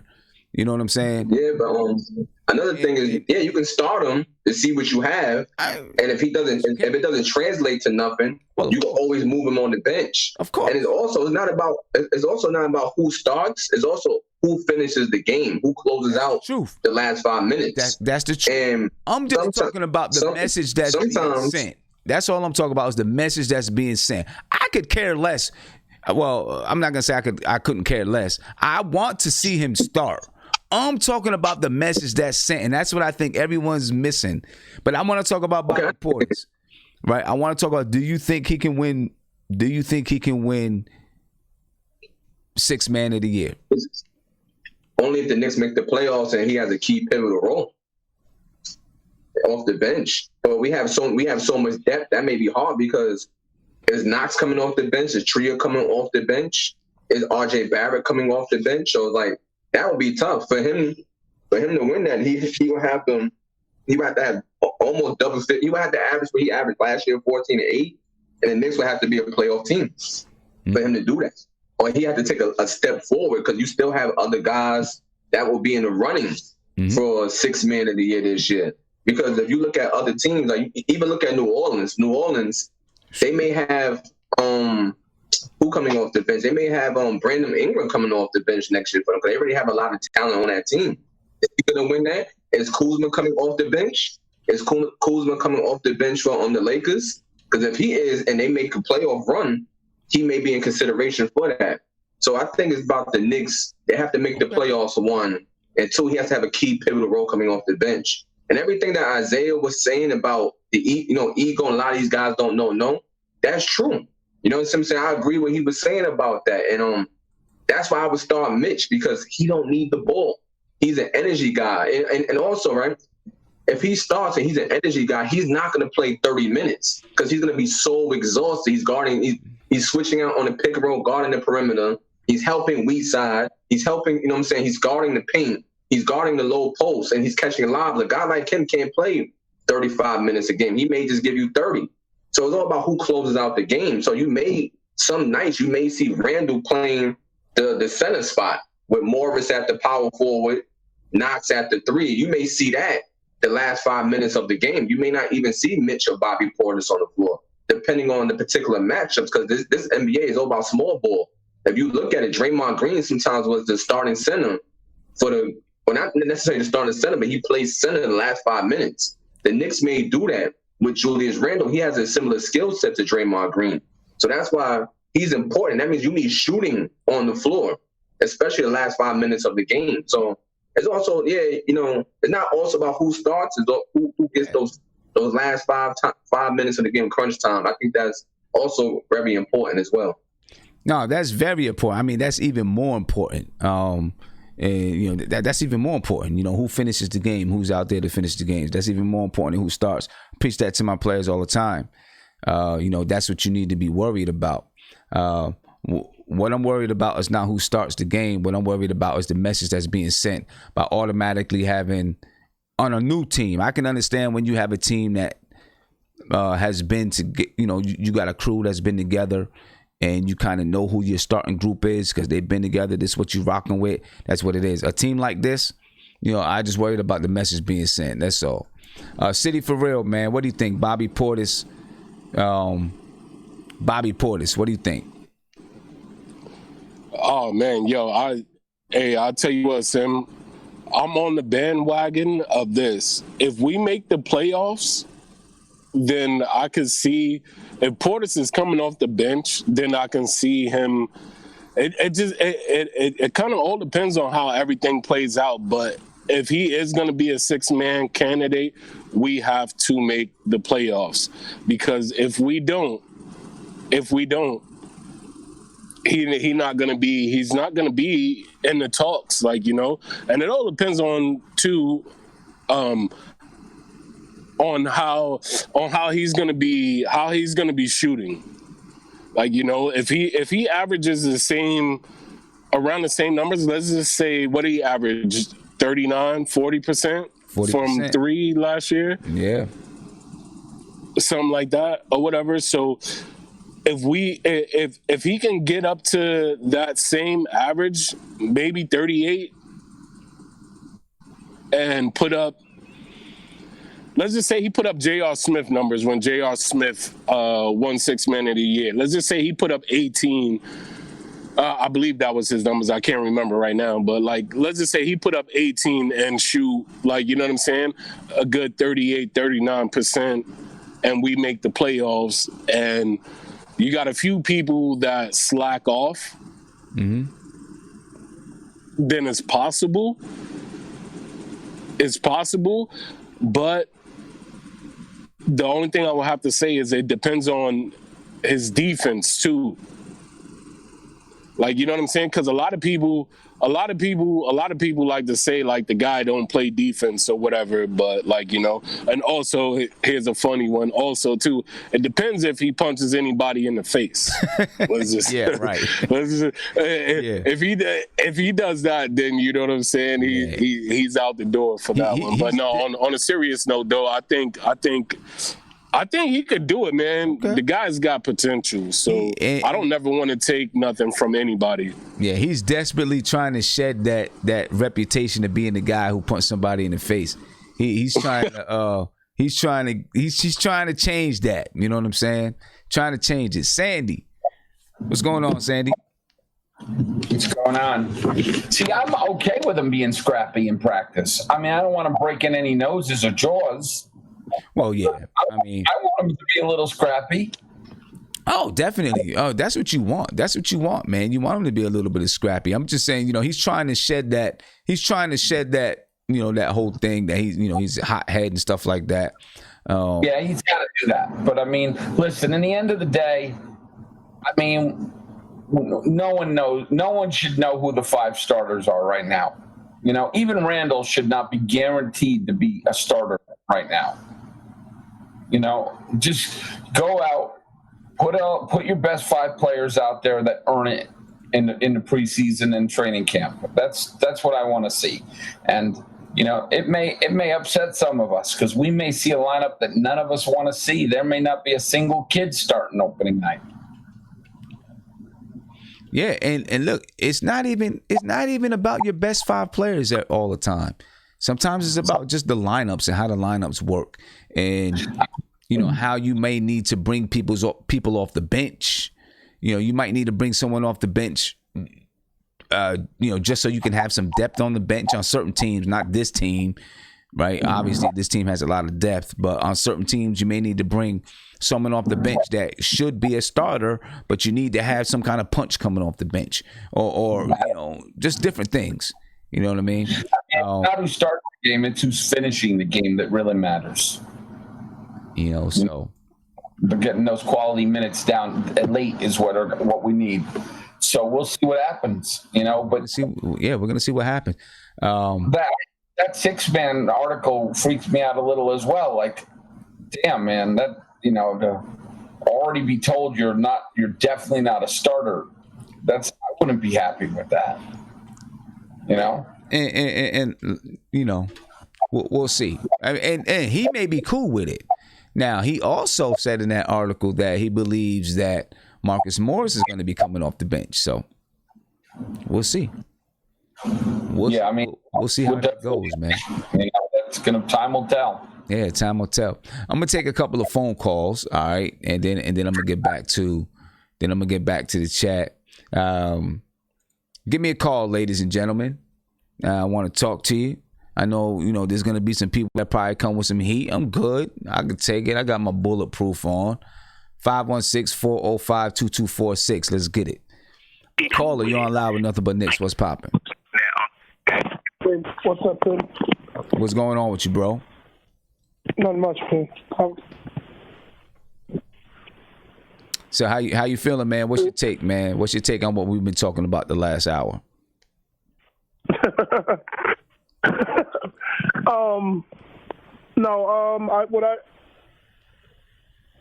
I think that I agree with you, but the only caveat I have to the whole situation is I think Mitch might just be that talented. I mean, it's not like it's just the Knicks thinking that. I mean, he was one of the first people they chose for the select team. He's putting up historic numbers in Summer League. Mitch just might be that dude. I mean, he might be the guy who at one point you had to go, Porzingis is out of here. We have Mitch. And he showed it. He showed it in Summer League. I mean, he might just be that dude. That's the only thing I agree with you 100%. I think you got to earn everything, and that Tim Hardaway stuff we saw last year was garbage. But, I mean, Mitch might be that dude. He's just that good. He's that good. He's a defensive anchor, and, I mean, if you got a starting lineup with Julius Randle attacking the other team, him and, RJ and Dennis Smith Jr. and Marcus Morris attacking a team, and then when you go on defense, it doesn't matter because you got Mitch to cover everything up. Mm-hmm. I think that I know he was on a crappy team last year, but I think he could be the anchor of a really good team. I mean, you're right. He might be that guy. He might. I'm not saying that he's not. Everything that I was talking about was about the message being sent. I agree with you. That's where I agree with you. I don't want one of these, situations where, we've been with the past where these guys. I want to see Mitch go. But I don't think Mitch is going to lose that battle in training camp. I don't think anybody's as good as he is. Well, good. That's where I differ. I hope not. Hey, my man, I appreciate the call. No, have a good night, man. Thank you very much. All right, peace. And and then in that article, like David Jones in the chat just said, Bobby Portis kind of alluded to Marcus Morris coming off the bench. I mean, not that I would have any problem with it, as long as Kevin Knox earns his spot. If Kevin Knox is the guy that's going to be starting, we'll see. I mean, already knowing who's coming off the bench and starting is an issue for me right now because we don't have that type of team where you should know that. Calling you on live with Nothing But Knicks. What's popping? Hello? Hello? Yeah, what's good with you, bro?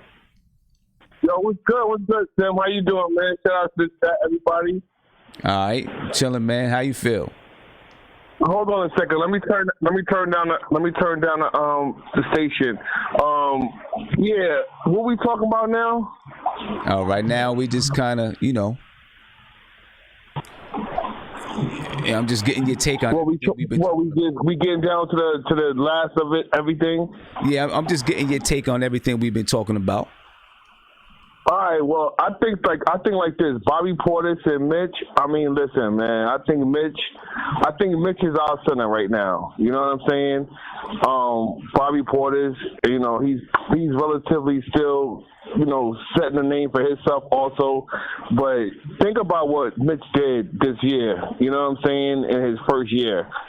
I mean, I don't know if his body can take it for 82 game stretch, but I mean, man, come on, Sam. Like this dude, man, he's over the top. You know what I mean? I give him within the next year or two, he's going to be defensive player of the year to me. if you keep him out there. You know what I'm saying? I mean, I'm just saying, you got to earn it. I'm just saying, to me, he hasn't been in the league long enough or done enough to just be, okay, this is the bona fide, this is the guy. I think you got to come into training camp and earn it. I'm not saying that he won't earn it. I'm not saying that he shouldn't start. I'm just saying I think, you come straight. Right. Right. My thing is, like, I mean, right now it's like the way that the generation is going right now with the youth movement, and we all been talking about it since the last 2 years. I mean, all of us Knicks fans. And shout out to you because, I mean, honestly, like, you're an inspiration to me. And honestly, me and my cousin, we trying to get our own podcast together. You know what I mean? If I can, like, if you can give me some words of encouragement or some how-tos to go about it, like, I look at you, I follow you, I follow Terry and Trey, I follow CK2K, Nick and Tom. Like, you guys are awesome, man. And I'm from Brooklyn. I'm a New York Knicks fan. I ain't bound down to no Nets. The town has not flipped over to me, and it's never gonna flip.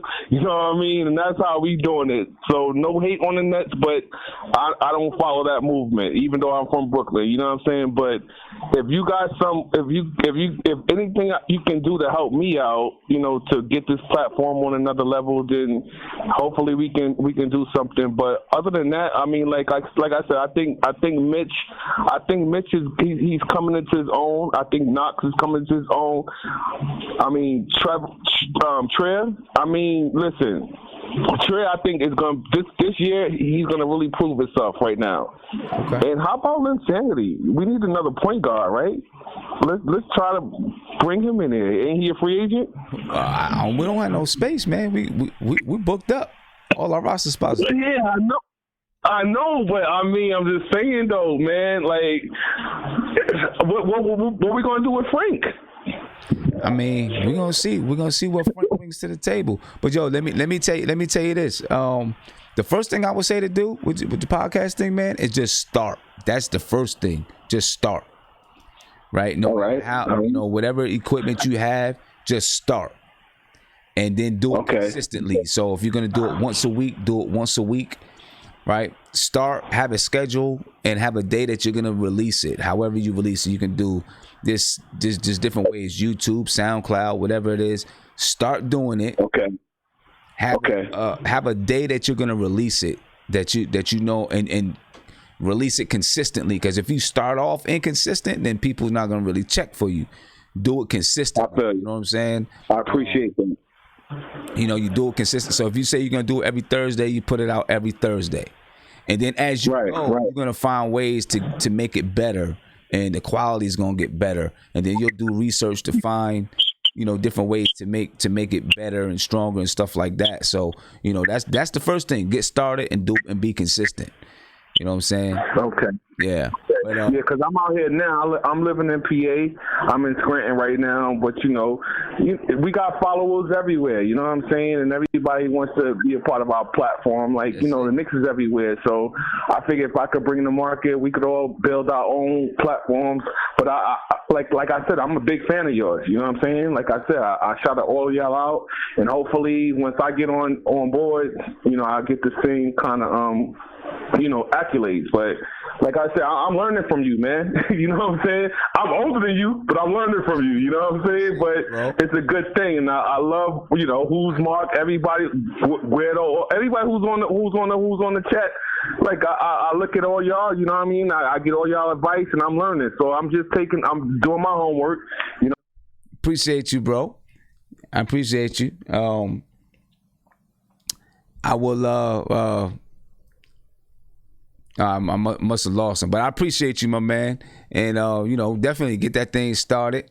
All right, get yourself started and get going. Caller, you on live with Nothing But Knicks. What's popping? What's good, son? I'm chilling, man. What's good with you? Nah, I was calling in with this debate about the culture that you was trying to explain that people wasn't getting. People wasn't understanding. Yeah, I don't think there was understanding it. It's not about Mitch. It's just solely about the culture of it. You know what I'm saying? Yeah, what people need to think about is like you coming into a new setting, a new culture. You're expecting all these guys are signing to the Knicks, expecting to be able to fight, to be able to play, or to start. And you're already setting this tone that Mitch is gonna start off for 1 year, and it's like, yo, what's good? Like, I'm here to compete. I'm here to start. So it could be disruptive depending on who signs. You know what I'm saying? Because not everybody has that Bobby Portis mentality. Yeah, right. For example, Alfred Payton. I'm willing to bet anybody in the chat that he's going to be starting next season. And the reason why I say that is because he already put it out there that he expects to start, that he signed because he expects to be the starter coming up this season. So, I mean, if that's the case, then you know it's gonna look a little crazy. And dudes need to remember that this team is so dense that a lot of dudes is gonna be feeling like, yo, I'm better than this person when they really actually at the same level. So it's like when they see somebody, it's I don't know, that locker room to me, man, I don't know what's gonna happen. Yeah, I know. There's a lot that we're gonna have to sift through and go through this season with these guys, man. It's definitely gonna be a lot. And I do want to say before I let you keep going, Emmanuel, the last caller, I didn't cut you off, my man. I don't know what happened. It just stopped. I was getting ready to say I'm gonna let you go, but then you wasn't there, so I don't know what happened. I apologize about that if anything happened. But go ahead, my bad, Emmanuel. No, I'm just saying, like this season it's looking crazy, and I know exactly what article you was talking about. You was talking about the Berman article. Yeah. And I agree with what Berman was saying. We let go of all these dudes. They all got minimum contracts. None of them really signed for anything. We didn't show development. The only development we showed was two, and that was after DeAndre Jordan came in. And it was a 17-win season. Yeah. And then on top of that, now Fizdale has to figure out what are they going to prioritize? Are they going to prioritize building development over that culture that you were setting? Because when you want to set that culture that you was talking about competing, that's probably going to get in the way of the development and playing the minutes of the young guys. So what is it going to be? Do you want to develop the young guys, or do you want to set the culture? Because if you set the culture, then that's going to take away minutes from the young guys in that sense. I don't know how you could do both at the same time. I think we have enough young guys on the team. I mean, obviously some of them are gonna have to earn their minutes. That even if we're winning, we're really trying to make that 8th spot and we're fighting for it. There's enough young guys that's gonna get significant minutes. Mitch, Kev Knox, Dennis Smith Jr. should. Hopefully Frank will. I'm not sure about Iggy. We'll see. How that goes. Those guys gonna, whichever way it goes, I believe gonna get significant playing time. So you're prioritizing the development over that culture you're setting of you got to earn your minutes. Well, I mean, if it was me, I'd get the group and I'm like, we're gonna try to make the playoffs, right? But you got guys that you got young guys, R.J. Barrett, Kev Knox, Mitchell Robinson. Those guys, Alonzo Trier, I think those guys are definitely getting minutes, whoever's on the team. Even if you're trying to win, because these guys, I believe, can help you win. You know, and I think it's more beneficial to their development to be around, I'm going to say a winning culture, but a winning culture doesn't always mean that you're winning. Right? That you're winning. A winning culture means that you're actually preparing to win, though, and you're doing the things necessary to win. I just think that it's important to be around that type of a culture, you know, for the young guys to develop. Because my question is like, where do you find the balance? If you're trying to win games and compete for that playoff spot, but at the same time, you're trying to develop, there's going to come a time where what if these young guys aren't putting in that, they aren't playing at that level where they could get you into a playoff spot? And you get what I'm trying to say? Like, I mean, I don't know. I feel you. I just feel like, and I'm gonna let you go. I'm gonna answer your question, but I'm gonna let you go. All right. Yeah. I appreciate the call, man. I feel like winning helps the development more. Winning helps your development, helps the player's development tremendously. And there may be times that, you know, there may be games where, you know, the young guys, you're like, okay, Kev Knox ain't getting it, so we got to make sure Marcus Morris is out there because we want to win this game, right? To me, that's going to push these guys, because that happens with every player in the league, any player in the league, right? Any player in the league, if you're not getting it done, you're going to be taken off the floor. You know what I'm saying? And I believe if you're really trying to win games, you're going to force these guys and push these guys to have to try to perform at their peak level and even go above and beyond their peak level to try to win basketball games. And that's going to help them to get better. And if they're not performing that night, then you got to take them off the floor. Maybe it's a couple games they're not performing and you got to, you got to scale them back and then let them earn their minutes back. Right. And you got to do it in a fair way, too. You know what I mean? You got to give guys a little bit of a leash. You got to give them a little bit of a leash, you know, to be able to learn and grow and develop, you know. So, yes, you do give them a little bit of a leash. So it's a balance. It's a balance there. But I think it's going to be just way better for them. I talked about it in the last stream. I think it's just way better for them to play in a culture where you're trying to win, even if your team isn't winning games. So a winning culture, I might even do an entire video on winning culture, right? But a winning culture doesn't always mean that you're winning games, right? A winning culture, you've heard the saying, you dress for the job that you want, right? You dress for the job that you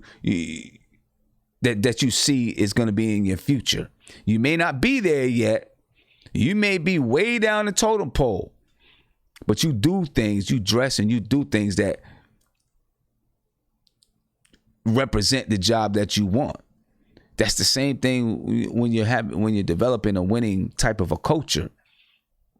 You may not be a winning team yet, but you do certain things that winning teams do, because you got to do those things before you become a winner.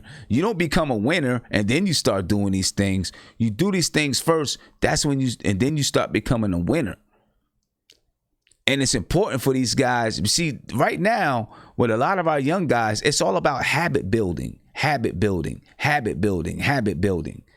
Because once you build a habit, it's very hard to break it. So you got to build good habits, strong habits. You know what I'm saying? So if you are on a team that's not really preparing to win, then you start to build habits that are not conducive to winning. And these young players take those habits with them throughout their career. But if you are in a culture that is really trying to win and you do everything, you're eating right. You know, you're watching when you're going out and partying and stuff, you're watching it. You keep it limited, especially during important games. Your film study is on point. You're focused. You're paying attention. You're to practice on time, team meetings on time, all that stuff. You're doing everything within the culture that you need to do to win. Maybe it doesn't translate onto the floor yet, but at some point it will if you're doing those things. And I think it's important for young kids, for these young players to be in that type of culture that you're preparing to win, whether or not it's translating yet. So yes, I think it's important for these guys to fight, to be fighting and trying to get that 8th seed or better. And then they're learning everything that comes along with it. You know, that's and during, as the team is fighting and battling for that position, or, you know, to try to make the playoffs, these guys get a chance to play in some intense basketball games, some real basketball games. And they get to see how the level is taken up a notch when the game is this intense. And they got to understand, okay, how do I take my game up a notch? And if they get benched sometimes, they get benched. It's not easy, man. And it's not easy. Again, it goes back to they got to earn it. They got to earn it. But now that we talked about that, I just want to get into a little bit. And I know you guys seen the story about Jeremy Lin. You know, I'm just going to go really quickly about this Jeremy Lin thing. Jeremy Lin obviously believes that the NBA is done with him. It's through with him. He, you know, doesn't feel like he has a spot in the NBA anymore. It sounds like he feels like they kind of spit him up and chewed him out. Jeremy Lin did an interview the other day with, I think it's called Good TV, like a Christian television outlet in Taiwan. And, you know, he was talking about hitting rock bottom, and he feels like every year he hits rock bottom. Even though he won a championship with the Raptors this year, every year he hits rock bottom. I can't imagine what it's like for these young guys. I mean, not even just young guys, any player, you know, you're playing in the league and these things. And in English, there's a saying, it says, once you hit rock bottom, the only way is up. You feel like that's it. You know, they're done with me. They don't need me around anymore. But that's tough, man. That's tough. And I guess he feels like that. I'm gonna see if I can get this over a little bit. You know, let you guys listen to it. And so free agency has been tough. So this is Jeremy Lin, ladies and gentlemen, and I'm going to bring the video over so you can see the video as well. You know, and we're talking about Jeremy Lin because Jeremy Lin is a former Knick, right? And Jeremy Lin had the whole insanity thing and had New York going crazy, thinking that Jeremy Lin was going to be the next superstar and those type of things, you know. And then, you know, of course, the whole Melo pushed him out, all that stuff. But anyway, you know, he went to Houston. His career just didn't pan out. You know, it just didn't pan out the way I think a lot of people thought it might, or that even he thought that it might pan out, especially after the Linsanity thing. You know, so now it seems as though he feels like his career just may be, his NBA career may be done. This is Linsanity, folks. Listen up. And in English, there's a saying, and it says, once you hit rock bottom, the only way is up. 因为有一句话说，当你跌到谷底的时候，你只有往上爬。But rock bottom just seems to keep getting more and more rock bottom for me. 但对我来讲，好像每年那个谷底是越来越深啊。And so free agency has been tough. 所以这个自由球员的市场对我来讲也是非常艰难的一个过程。Because I feel like in some ways the NBA is kind of giving up on me. 因为有一点感觉好像 NBA 已经放弃我了。And I always knew if I gave anybody a reason to doubt, they would. And that's Jeremy Lin, ladies and gentlemen. Feels like the NBA is giving up on him. Feels like his career may be done in the NBA.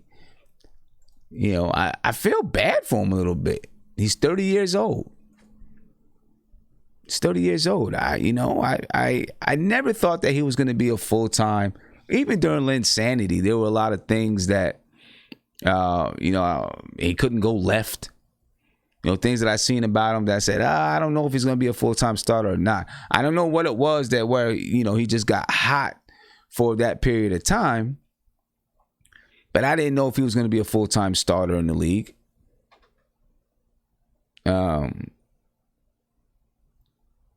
But I didn't expect him to be like this at 30 years old. I don't know what to think. The only tough thing is, I'm looking at him and I'm like, man, it's really hurting him. It's crushing him. He's always seen, from what we know, he's a good teammate.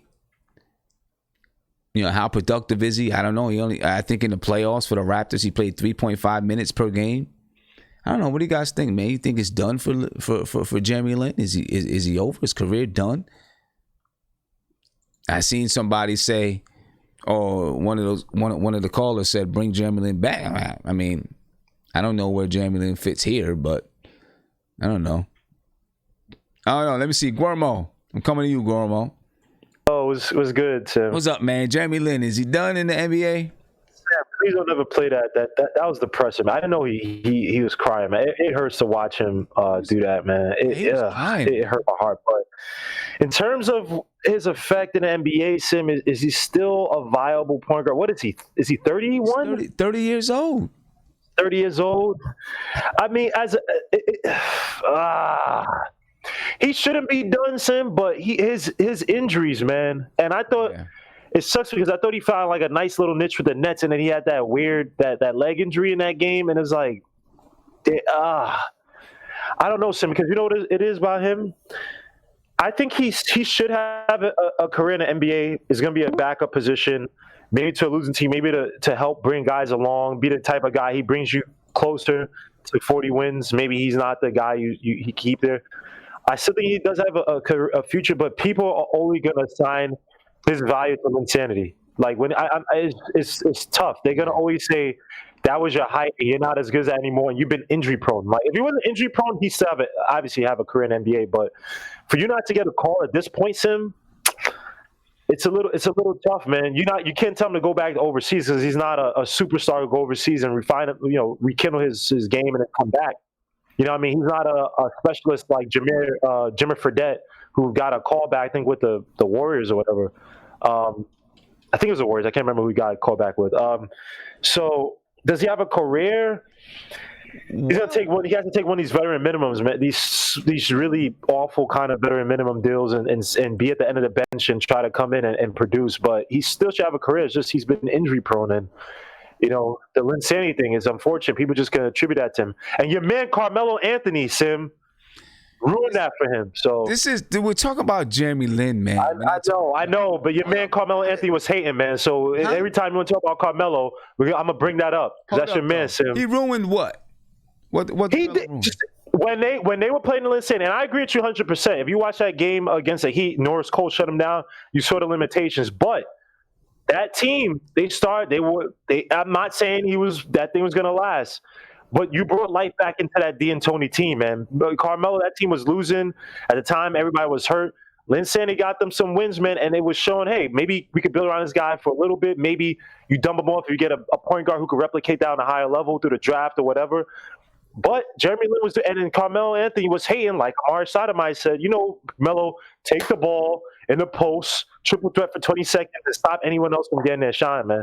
I'm sorry, bro. If you're 10 games under 500, pass to the guy who's getting you some wins, man, who's breathing some life into the team. And Carmelo did not like that. He didn't want that. Word from Amar Sotomayor, man. So it might, it could be. I don't know. No. See, hold up, chat. See, this is what Sim does, right? Sim had all this energy for Portis, anything. Once we got to his man Carmelo Anthony, now he's trying to act like Carmelo Anthony wasn't hate. And we have word from Stoudemire. Stoudemire said, "Yo, Dog, Stoudemire is my dude. Stoudemire is my guy. He also takes wine baths, so I don't know. Yo, see, what does that have to do with yo? What does that have to do with anything, Sim? Look, yo, Sim. Look, man, I don't know. Yeah. Jeremy Lin never came out and said that. Jeremy Lin is a stand-up dude, man. He's not gonna try to ruffle feathers, people man. Asked him about it. He was always like, Carmelo was a big supporter. Carmelo is the one that told D'Antoni to take me off the end of the bench and put me in the game. That's what Jeremy Lin said. Jeremy Lin was trying to be a good guy. He's not trying to ruffle any feathers in New York. He has a huge Asian fan base here. Like, he's not trying to ruffle feathers and be the bad guy. He's always been a stand-up dude. The only time he struck back was when Kay Murray tried to come at him with culture appropriation. He was like, dude, you have a bunch of Chinese characters on your arm that don't make sense. Yeah. But Carmelo Anthony, you saw the game, Sim. Carmelo Anthony, once he came back healthy from that little, I think he had a little injury stint, give me the ball. Post up, blah blah. You can say, oh, he brought me from the end of the bench, Jeremy but Lin once he got in and he saw Jeremy Lin killing, he didn't like that. Sim. Jeremy Lin should have told him, no, I'm not giving you the ball. Really? Yeah. You don't think Felton tried to do that? You don't think everybody else was trying to do that when they had that little offense buzzing? Not Felton. Excuse me. Felton wasn't there. The damn point guard that was there. Now I'm losing track. But you tell me that D'Antoni tried to do that? Walsh and D'Antoni tried to do that when Carmelo came and they couldn't do the 7 seconds or less, or more the high pick and roll up top offense, and Melo was just in the post? Come on. Dude, Melo was a superstar that was loved by Dolan. You couldn't tell him anything because he was Dolan's boy. That's why with Melo, you needed a different type of point guard. You needed a Chauncey Billups type of guy. You needed those type of guys that he respects. And the Knicks didn't put the right point guards around them because they didn't know what they were doing. If you would have kept finding guys like a Chauncey Billups, like Jason Kidd or Mike Conley type of a guy to put around them, it would have been a different story. But Jeremy Lin, he does have a deal on the table, not in the NBA. Don't say China. There's a team in Moscow. Oh, they're making Jeremy Lin their priority, I guess. So you can't do that, Sim, because that's like a publicity stuff, man. And the kid wants to stay. He wants to stay in America, man. I'm pretty sure there are teams that can take a flyer. I don't know these guys. They don't tell you what the negotiations are. Sometimes they come and say, "I'm never going to play again." We don't know what offers he's denied. So if he's not getting, I find it hard he's not getting any offers, like veteran minimum. He's not getting anything. So let's see how this pans out. Man. But don't go to Moscow. Come on. Well, if there's nothing else left and you still want to hoop, Melo might have to go to Moscow. Melo should have been. Now, did you hear Melo? Did you see the video from his trainer today, Sim? No, I didn't see it. Oh man, his trainer, I can't remember the damn name, was on the Breakfast Club. And he said that Melo he just wants a farewell tour, man. He's better than 60 or 70% of the guys in the league. He just wants a farewell tour like Dwayne Wade. And I'm like, bro, you are not Dwayne Wade. You're a Hall of Famer, but you ain't Dwayne Wade, man. What team's going to give you that? You know what I mean? Like, I'm going to tell you what, from the way it's looking, man, Melo's not getting back in the league. I'm not seeing where it's coming. He's going to have to retire. If Melo was going to get into the league, he'd have been in the league right now. I'm not seeing where it's coming, for real. Nope. Agreed. Yeah, I feel even though you said you want him on the Knicks, you did say that. I know it was before free agency. I'm just poking fun, but I said if we had Kevin Durant and those guys, not. Oh, now Sim is funny. Yo, chat. Sim got mad caveats. That's what I said. I'm gonna go back to the episode. I remember you were like, "Yo, chat, yo." So look. If we have our team settled, blah, blah, do you bring Melo on a flyer? I said if we have Kevin Durant, Kyrie Irving, and we have that whole thing set up, do you bring Melo in?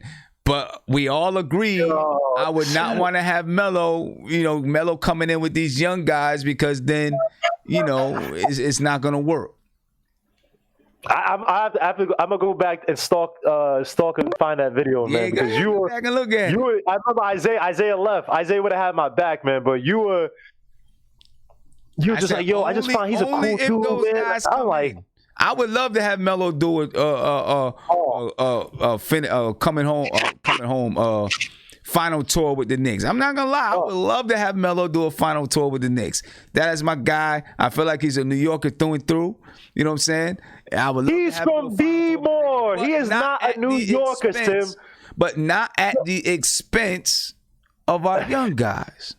That's good. All right, that's cool. It would have to be. We would need to have a championship team, and we say, okay, you know what? We can ride them off. We're not gonna have a championship team for a while, so that's not gonna happen. All right. That's cool. We see how you place him. That's cool. That's not gonna happen. All right, let me ask. This I'm gonna come to Mark. Hold on. Should the Raptors? And I know we're not talking Knicks now. We just we're wrapping up a little bit, so we're just talking a little bit. Should the Raptors sign Vince Carter For to what? finish off his career in Toronto? For what? For what? Yeah, like what? Like, what's the purpose of him? You saying what? What is the purpose of the Raptors signing Vince Carter? Yeah. To send him off. That's where he started his career. This is last season in the NBA. Nah, he quit. He quit on the Raptors. Hey, everyone know that he quit on the Raptors. Nope, I'm not bringing it back. He's revered. He's revered in Toronto. They love him in Toronto. Bro, he quit on them. That was a big thing with Vince Carter. Why he got traded? He quit. It was games where he was doing things you wouldn't believe. Maybe there's fans that like him, but from an outlook, everyone knew that he quit on them. He was doing mad stuff. Go. I mean, you know what? He might have. I'm not saying he didn't, but I believe that there's a lot of fans there. Vince Carter need to retire. It's over. Give it up. Yeah, this is his last season in the league. That's what he's trying to do. This is last season in the league. Give it up now. Why? Give it up now. Why not? Why he can't take? Why can't he take one last cigar tour? Why can't he do that? What you got against Vince Carter? You don't hear what he says when he want to come to a team? He wants to play. Where he gonna get minutes on playing on Toronto? Dude, he has been accepting his role for years, Mark. For years, he has been accepting his role. He's saying that he wants to be, yes, he wants to contribute. And he says, I know I'm not going to get 30 minutes. If I can get 10 minutes or something like that, he's cool with it.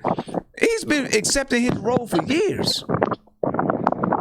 Well, I would rather put a decent, more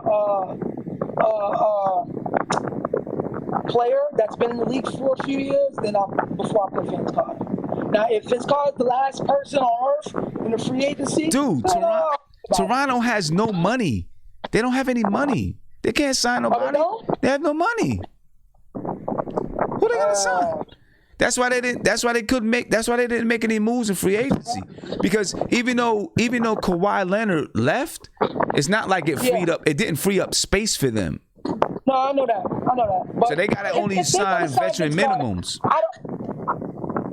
I don't care. If he goes there, he goes there. But it's just one of those things. Hey, you gotta turn. Like, I'm looking at your shape up right now. Yeah, there you go. My bad. I'm just saying, if he goes there, he goes there. If he don't, who's gonna be really worried about it? So I don't know. I think it'd be a good idea for him to go. I like to see him there. We just talking NBA stuff right now. You know what I'm saying? We just talking NBA stuff. Andrew, man, what do you think, man? You think it'd be a good idea for the Raptors to bring Vince Carter back? Well, I think they should. Yeah, I think that's a good idea. I think so. Due to the simple fact, like Vince Carter. You can argue that I wouldn't say he's a legend in the NBA, but he did a lot to help the game grow. He brought back the slam dunk contest. Yeah, he made Toronto relevant. Yeah. So that would be smart to do that. I think they could definitely sell out nights. They could bring back the retro jerseys. From a business standpoint, yeah, it's good. That makes a lot of sense. And Vince Carter, he's on his way out, so I think that makes sense to bring him back. They already lost Kawhi Leonard, so how they going to sell anything to the fans? Yeah, that would be probably good to sell that to the fan base. Yeah, I think that would be good. A nice little victory, little. I don't want to say victory, but just a nice way to. Yeah, I know what you mean. I guess. And that'd be great, man, to sign him again. And what you were saying earlier about Jeremy Lin and Carmelo, I mean, me personally, like how I feel about Carmelo and Anthony, don't get me wrong. Melo was he's a great offensive scorer. You cannot deny that and take that away from him. His problem was, he couldn't keep his weight down. That's why he broke down the way he broke down. He couldn't keep his weight down. He didn't know how to share the ball. But also, you was right when you said that they didn't put another player like Chauncey Billups around him. That's what Melo needed. Yep. You know what I'm saying? And me personally, I feel like the biggest mistake of Melo's career was not joining that Miami Heat team with LeBron, Wade, and Bud. I think he should have did that. That would have made him a champion, and it made him have more like he'd be more revered around the league because he's a champion. So he could have went there for 2-3 years, got some chips, then came to the Knicks. I don't think the Knicks would have treated him the way they treated him. You know what I'm saying? Because the way they ran him out of town and everything they did to him was quite bad. You know what I mean? So yeah, I agree. I don't see what team. I don't see what team is going to give him that victory lap. I still think he can play. But you know what I mean? He still can play. You know what I mean? But I don't know what team he'll play on. You know what I'm saying? That's a real head scratcher right there. Yeah, I totally agree with you, man. I definitely agree with you, and I feel bad that his career is going to end this way, but it looks like it's going to end this way, man. Looks like that's how it's going to end. And by the way, the one thing. What you was gonna say? Go ahead. No, I was gonna say, by the way, ladies and gentlemen, do me a favor, subscribe to the channel, ring that notification bell. You'll be notified anytime I go live. And I do want to point this out. My man Andrew TV has a YouTube channel. Make sure you check out his YouTube channel, man. He does videos talking Knicks and stuff. So make sure you go check it out. You know what I mean? Oh, thanks for the shout out, man. Yeah, no doubt. You can click right on his. You can go in the chat. You can click on his name in the chat, and it'll take you to his YouTube channel. You know what I mean? Go ahead and check him out. All right. Thanks for the love, bro. Hey, I mean, I subbed like 5 times to your channel. I appreciate you. Yeah, I wanted to support you. You know what I mean? Because I actually like the platform and everything you have going for yourself, man. Like, I really respect what you're doing, and you're really knowledgeable about the game of basketball. You know what I'm saying? That's why your channel, to me, like out of all the Knicks channels, is the best. You know what I'm saying? You're really knowledgeable about the game from when I listen to you talk about it. You know what I mean? And everybody in your chat is great, man. You know what I'm saying? Like, I really enjoy, being on your platform. Yeah, appreciate that, bro. You were saying initially about Melo. Don't get me wrong. I wouldn't say a Melo fanatic. I was a fan of his game. The only problem with Melo was, like what Chauncey Billups said, he cared more about scoring 30 than getting the 20 and the team win. Yeah. But he needed that leader with him that can show him these things. When Chauncey was with him, that's when he shined the best. When he had J. Kidd with him, that's when he shines. Yep. You understand what I'm saying? And he was clearly lacking that with his time with the Knicks. Because to me, I don't feel like him and Derrick Rose fit, because Derrick Rose needs to score the ball. He had no one to set him up. You know what I'm saying? And it was just like, man, it was a wasted opportunity, man. Like, certain, the Knicks, we had pieces, but it was just like, man, sometimes the pieces just didn't fit, Yeah. And it's just a shame to see that happen. And, you look at his career now you look at it like, he still got game left. He still got 4 or 5 more years left. I mean, I wouldn't say 4 or 5 more, but if he would accept an Iguodala role, which he's not going to accept, you know what I mean? He's not going to. Yeah, it's a shame. Yeah, I know he's not. But hey, man, I'm about to head up out of here. If you want to give us, just give us some quick, actually, a quick commercial first, right? I'm gonna just do a quick commercial, guys. Let you guys know that you can, these tickets are still available. All right, for these, these tickets are available for opening night. So make sure you get your tickets for opening night. Go to nothingbutnicks.com. You can make a down payment right now or whenever you're ready to. You know what I'm saying? But there's less than 20 tickets left. So make sure you get in if you want to go to, you want to be there opening night with us. You know what I mean? So we can argue some more about everything we've been arguing about. All right, so make sure you get it. I'm putting it in the chat right now. That's the website, and right on the front page, you can go ahead and click on the front page. There's a picture of Mitch Robinson up there. You can click on that picture and go ahead and put your deposit down.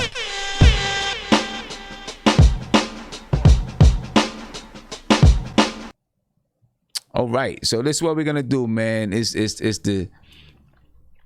We coming to the end of the show. You know what I mean? I just want you guys to give me some final words. Andrew, if I could start with you, just give me some final words. About 15 seconds. We're gonna head up out of here. Just thanks for having me, man. And thanks for the shout out. I truly appreciate you having me on your show. I appreciate it. Thanks. Anybody ever tell you look like Puff Daddy though? Oh man. I'm just saying. Oh man, I hear that all. Yo, I always hear Puffy, Mace, or Kanye West or something. I always hear that, man. Yeah. Even when I was young, I used to hear Nas, but I always hear those. Oh man. Yeah, you know Puffy a little bit. Yeah, I always hear that. All right, man. I'll talk to you later. All right, thanks. All right, peace. All right, peace. Thanks. Hey, Guillermo, you want to give us some last words, man? Hold on, Mark. Sim, this is a good episode, man. You got people angry at you, which is always a good thing, man. But I agree with you. I agree with you on the eat what you kill meritocracy thing, man. These young boys got to come in and be hungry, man. And please, the Jeremy Lin thing, that was depressing. But I still disagree with you on the Melo thing, man. But hopefully you bring that up next topic, man. We can talk about sending off Melo to some team in China or Russia or whatever, because whatever. But anyway, good show, man. I'll see you here on Wednesday, bro. I appreciate it, man. I'll see you Wednesday. And I'm sure it's been there's a lot of people, little conversation starter right there. A lot of people throwing darts at me right now. It's all good. Mark's one of them. Go ahead, Mark. Give us 50 I ain't throwing darts at you, bro. Huh? I can't hear you. I said I ain't throwing darts at you. I'm just, elaborating I'm just what you was saying, talking about. But I said my piece. I'm just saying, bro, what he's doing, I think he's setting the table to put Mitch in a position where he could flourish as a player. Okay. And for him to get consistency and a little more structure to his game. That's why he threw him in. And Bobby Portis knew his role, and I'm okay with that. If he's okay with that, then I'm okay with that. So it is what it is. But other than that, Sim, listen, I don't know why Jeremy Lin was a topic, because him crying, if he was able to stay on the floor in the last few years in the NBA, then teams probably would have picked him up. He's been injured damn near his whole career. So let's never speak of Jeremy Lin. Number two, way people talk about. I'm just saying, I just brought it up because he used to play for the Knicks, man. That's it. That was a blur. That was a good 2 weeks. Just like the next time KP gets injured, I'll bring that up too. No, don't bring him up.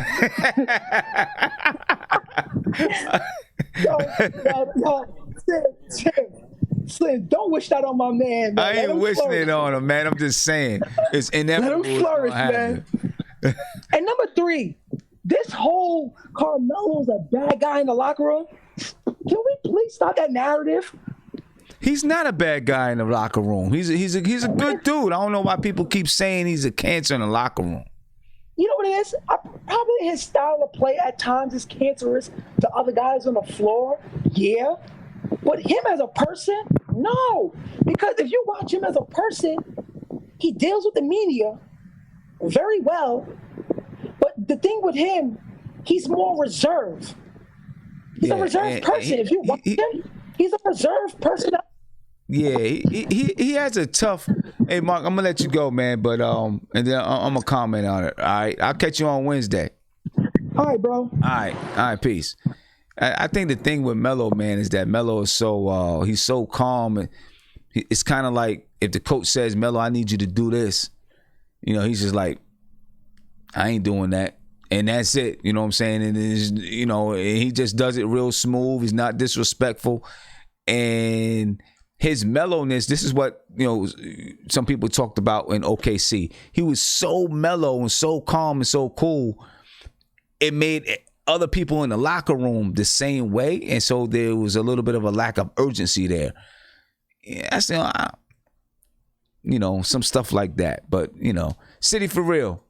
Give us some last words, man. Yo. Yeah, man. Hey, I want to say first and foremost, thanks for having me.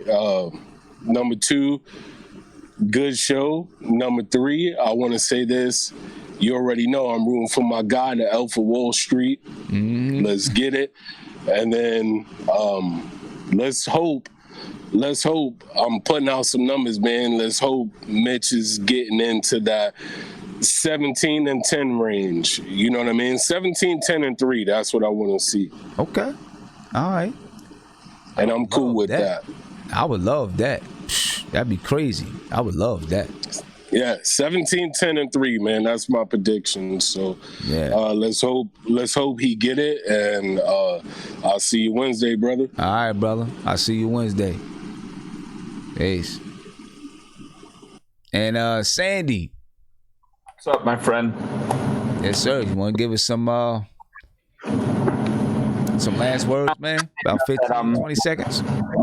Well, insanity stuff. I've seen a couple of other Knicks channels call him out for, not being completely honest there. But when it comes to, showing signs of like that, like where he went, sounding depressed and whatnot, I just hate to ever say anything. You just never know what. I've had this saying for a long time. What one person can take is not necessarily what the next person can take, mentally. So I'm not going to comment on it. I'm sure he's had some offers. I just don't think he's having offers for the amount of money he wants or thinks he deserves, per se, at this point of his career. So I wish the boy, I wish him the best. I'm not a person that believes in luck, but I do definitely wish him the best. As far as our Knicks go, we'll see what happens. We have a good training camp, and we're going to have to see how the summer, the preseason games go and who starts. Like I said, we just don't know which way the coach will go. Is he going to want to get kids out there early and often and baptism under fire, or is he going to want to go more experienced? Or probably what makes more sense is a combination of both on the court, Yeah. No, I'm with you, man. I'm with you. Hey, Sandy, I appreciate you for being here, man, and I'll be back on Wednesday. All right, stay cool, stay dry, and have a good weekend, or a good few days. Talk to you Wednesday. Be safe. Good days, man. Later. All right, ladies and gentlemen. And once again, before I give you my last words, remember, deposits, you can make your deposits. Make sure you make them right now. Please subscribe to the channel. Ring that notification bell. You'll be notified anytime I go live, drop a video, or post in my community section. It's a great conversation. Take that conversation with you about Mitch, Bobby Portis, the culture. Remember the premise of my conversation. Take it with you. I want to keep having this conversation about culture because it's going to be important to the team, to the players, and to Coach Visdale's job. But anyway, I'm heading out, ladies and gentlemen. I am go get some rest. I got basketball camp early in the morning, so I got to make sure I'm rested up for basketball camp. And I'll catch you guys on Wednesday night, man. Make sure you leave, talk in the comment sections. Make sure you like the channel, subscribe to the channel, ring that notification bell, leave your comments in the comment section. And again, if you have comments that you want to make, you don't want to get in the appearing, you can't call in, whatever it is, send me a video on Twitter. I'll get it up on the channel. Get it up in the show. All right.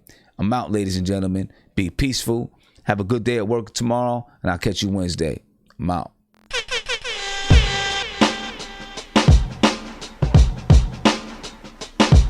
Get them tickets.